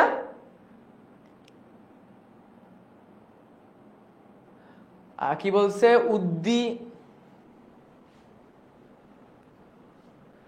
কি জানি একটা বলতেছে, কি একটা বুঝি নেই। পরীক্ষায় কি পেন্সিল দিয়ে গ্রাফ করব? হ্যাঁ, পেন্সিল দিয়ে গ্রাফ করব, পেন্সিল দিয়ে গ্রাফ করব। সুযোগ ব্যয়টাও তোমাদেরকে বোঝাইছি, উৎপাদন সম্ভাবনা রেখাও বুঝাইছি। যারা ক্লাসটা কয়েকটা পয়েন্টে বুঝো নাই, ঠিক আছে, তারা কি করবা, ক্লাসটা শেষ হওয়ার পর রেকর্ডেড ক্লাসটা ফেসবুকে থেকে যাবে, রেকর্ডেড ক্লাসটা দেখবা। রেকর্ডেড ক্লাসটা দেখলে তোমার জন্য এই জিনিসটা আরো বেশি ক্লিয়ার হয়ে যাবে, একদম ক্লিয়ার হয়ে যাবে। আহামরি কিচ্ছু পড়াই নাই, একদম ইজিয়েস্ট ওয়েতে বুঝাইছি, একদম ইজিয়েস্ট ওয়ে। আমার পিছনে যে চিত্রটা, এই চিত্রটা যদি কেউ বুঝে, তার ইকোনমিক্সের আর কোনো ভেজাল নাই, কারণ এটা ইকোনমিক্সের সবচেয়ে কঠিন চিত্র। ঠিক আছে, এটা ইকোনমিক্সের সবচেয়ে কঠিন চিত্র। অ্যান্ড ইকোনমিক্সের সবচেয়ে কঠিন চিত্রটা আজকে তোমাদের ফার্স্ট ক্লাসে এইচএসসির কোশ্চেনও সলভ করালাম, এভরি সিঙ্গেল থিং ক্লিয়ার করে দিয়ে দিছি। সো আজকের ক্লাসের কোন মোমেন্টটা তোমাদের ভালো লাগছে সেটার স্ক্রিনশট নিবা, এইচএসসি 27 স্টাডি স্টুডেন্টস গ্রুপে পোস্ট করবা, বাংলাদেশের সবাইকে জানাবা যে হ্যাঁ, আমাদের ইকোনমিক্সে ভালো করানোর জন্য, হিউম্যানিটিসের স্টুডেন্টদের এ প্লাস পাওয়ানোর জন্য 10 মিনিট স্কুলের পক্ষ থেকে ইকোনমিক্স এবং জিওগ্রাফি কোর্স নিয়ে আসা হয়েছে। আমাদের অনলাইন ব্যাচে যারা যারা জয়েন করতে চাও তারা এখনই কল করো 16990 এই নাম্বারে। ঠিক আছে, বুঝতে পারছো? ক্লিয়ার? ওকে, এবার বলো আজকে ক্লাসটা তোমাদের সবার কেমন লাগছে? এন্ড একদম ঠিক রাইট টাইমে আমাদের পড়ার টপিক ডান, এভরি সিঙ্গেল থিং যা যা ছিল সবকিছু পড়াইছি আজকের ক্লাসে। ঠিক আছে, আজকের ক্লাসে সবকিছু পড়াইছি। এবার আমাকে একটু কমেন্টে জানাও, এই 10 মিনিট স্কুল তোমাদের জন্য for the first time online batch আনছে, এন্ড অনলাইন ব্যাচের আজকে ছিল আমাদের ফার্স্ট ফ্রি ক্লাস। ক্লাসটা সবার কেমন লাগছে আমাকে একটু জানাও। ঠিক আছে, বলো আমাকে সবাই ক্লাসটা সবার কেমন লাগছে আমাকে একটু জানাও। এন্ড ক্লাসের কোন মোমেন্টটা তোমাদের ভালো লাগছে সেটার স্ক্রিনশট নাও এন্ড ডান, জানাই দাও। ওকে ভাইয়া, দ্য বেস্ট ক্লাস এভার। ভাইয়া আমি অলরেডি এনরোল করছি। গ্রেট গ্রেট, যারা অলরেডি এনরোল করছে তোমাদের সবাইকে বলতে চাই, কিছুদিনের পর থেকেই আমাদের প্রায় আর 1 সপ্তাহ বা 2 সপ্তাহ পর থেকে আমাদের অনলাইন ব্যাচের ক্লাস স্টার্ট হয়ে যাবে। ঠিক আছে, অনলাইন ব্যাচের ক্লাস স্টার্ট হয়ে যাবে। ওকে, এইচডব্লিউ দেন। ইয়াপ, একটা এইচডব্লিউ দিব তোমাদের সবাইকে আজকে। ঠিক আছে, তোমাদের সবাইকে একটা এইচডব্লিউ দিব। সো এইচডব্লিউটার জন্য আমাদের কোথায় যেতে হবে? আমাদের ইয়াপ, এখানে তো সব দেয়া আছে। দিব এইচডব্লিউ দিব, ওয়েট কর একটু। এমসিকিউ ছিল তোমাদের জন্য। আচ্ছা, এইচডব্লিউ কই? ইয়াপ, এটা এইচডব্লিউ তোমাদের সবার। এইটার উৎপাদন সম্ভাবনা রেখাটা আঁকবা, এইটার উৎপাদন সম্ভাবনা রেখা আঁকবা। ঠিক আছে, এইটার উৎপাদন সম্ভাবনা রেখা আঁকবা। সবাই একটু স্ক্রিনশট নাও, সবাই একটু স্ক্রিনশট নাও। এইটার উৎপাদন সম্ভাবনা রেখা আঁকবা। এটা হইলো 30, এটা হইলো 0। ঠিক আছে, এইটার উৎপাদন সম্ভাবনা রেখা আসবা। আচ্ছা, 0, 10, 20, 25, 30, 0, 15, 25, 30। ওকে ফাইন, উৎপাদন সম্ভাবনা রেখা হবে? হ্যাঁ হবে, হয়ে যাবে। 0, 15, 25, 30, 32, 0। ওকে, হয়ে যাবে। এটার উৎপাদন সম্ভাবনা রেখা আঁকবা। ঠিক আছে, ওকে ডান। সো আজকের আমাদের ক্লাসটা এই পর্যন্ত। যারা যারা স্ক্রিনশট নিতে চাও স্ক্রিনশট নিয়ে ফেলো। ঠিক আছে, ক্লাসের রিভিউ দেওয়ার জন্য স্ক্রিনশট নিতে চাইলে স্ক্রিনশট নিতে পারো। এন্ড আমি তোমাদের সবাইকে, আচ্ছা ম্যাক্রো ইকোনমিক্সটা একটু বলেন। ওকে ফাইন, আমি একটু মুখে বলে দিই। সামষ্টিক অর্থনীতি বলতে বোঝায় যেখানে দেশের অর্থনীতির সকল কিছু নিয়ে আলোচনা করা হয়, তাকে আমরা সামষ্টিক অর্থনীতি বলি। আর বেষ্টিক অর্থনীতি বলতে বোঝায় যেখানে অর্থনীতির ছোট ছোট বিষয়গুলো নিয়ে আলোচনা করা হয়, সেটাকে আমরা বেষ্টিক অর্থনীতি বলি। বেষ্টিক অর্থনীতি বলতে বোঝায় যেমন একটা ইন্ডিভিজুয়াল মানুষ, একটা ইন্ডিভিজুয়াল পরিবার, একটা ইন্ডিভিজুয়াল কোম্পানি। আর যখন আমরা বেষ্টিক সামষ্টিক অর্থনীতি নিয়ে কথা বলি, তখন দেশের অর্থ ব্যবস্থা, দেশের ব্যাংক ব্যবস্থা, দেশের মুদ্রা ব্যবস্থা, দেশের অর্থনীতি, এই জিনিসগুলোকে নিয়ে কথাবার্তা বলা হবে। ক্লিয়ার? সবাই বুঝে গেছি? স্ক্রিনশট নেওয়া ডান। ভাই ইকোনমিক্সের কি মাস্টার বুক আছে? এখন পর্যন্ত নাই ভাইয়া। ভাই এইচডব্লিউ কই সাবমিট করবো? এইচডব্লিউ আমরা সাবমিট করবো এইচএসসি 27 স্টার স্টুডেন্টস গ্রুপে। এইচএসসি 27 স্টার স্টুডেন্টস গ্রুপে রিভিউ এইচডব্লিউ নেক্সট 4-5 দিন ওই গ্রুপ একদম ভাইসা যেতে হবে। ঠিক আছে, ঠিক আছে, ছুটি দেন ভাইয়া। হ্যাঁ, এখনই ছুটি দিব। সো সবাই ক্লাসের কোন মোমেন্টটা ভালো লাগছে সেটার স্ক্রিনশট নিয়ে এইচএসসি 25 স্টার স্টুডেন্টস এই গ্রুপে রিভিউ দিবা। আজকের ক্লাসটা তোমাদের সবার কেমন লাগছে, অ্যান্ড আই গেস ক্লাসটা তোমাদের সবার অনেক অনেক অনেক ভালো লাগছে। যা যা কিছু আছে সব কিছু পড়াইছি, কোনো কিছু বাদ দেইনি, ঠিক আছে? হ্যাঁ, স্লাইডও দিয়ে দিব, স্লাইড দিব তাদেরকেই যারা ক্লাসের রিভিউ দিবা। যাও, যারা ক্লাসের রিভিউ দিবা এইচএসসি 27 স্টার স্টুডেন্ট গ্রুপে, তাদের সবাইকে স্লাইড প্রোভাইড করে দিব, ঠিক আছে? ওকে, সো আজকের আমাদের ক্লাসটা এই পর্যন্তই। আই গেস ক্লাসটা তোমাদের সবার অনেক ভালো লাগছে, এন্ড পরবর্তী ইকোনমিক্স ক্লাসের জন্য ওয়েট করতে থাকো। সে পর্যন্ত সবাই ভালো থাকো, সুস্থ থাকো, সবাইকে শুভরাত্রি, আসসালামু আলাইকুম।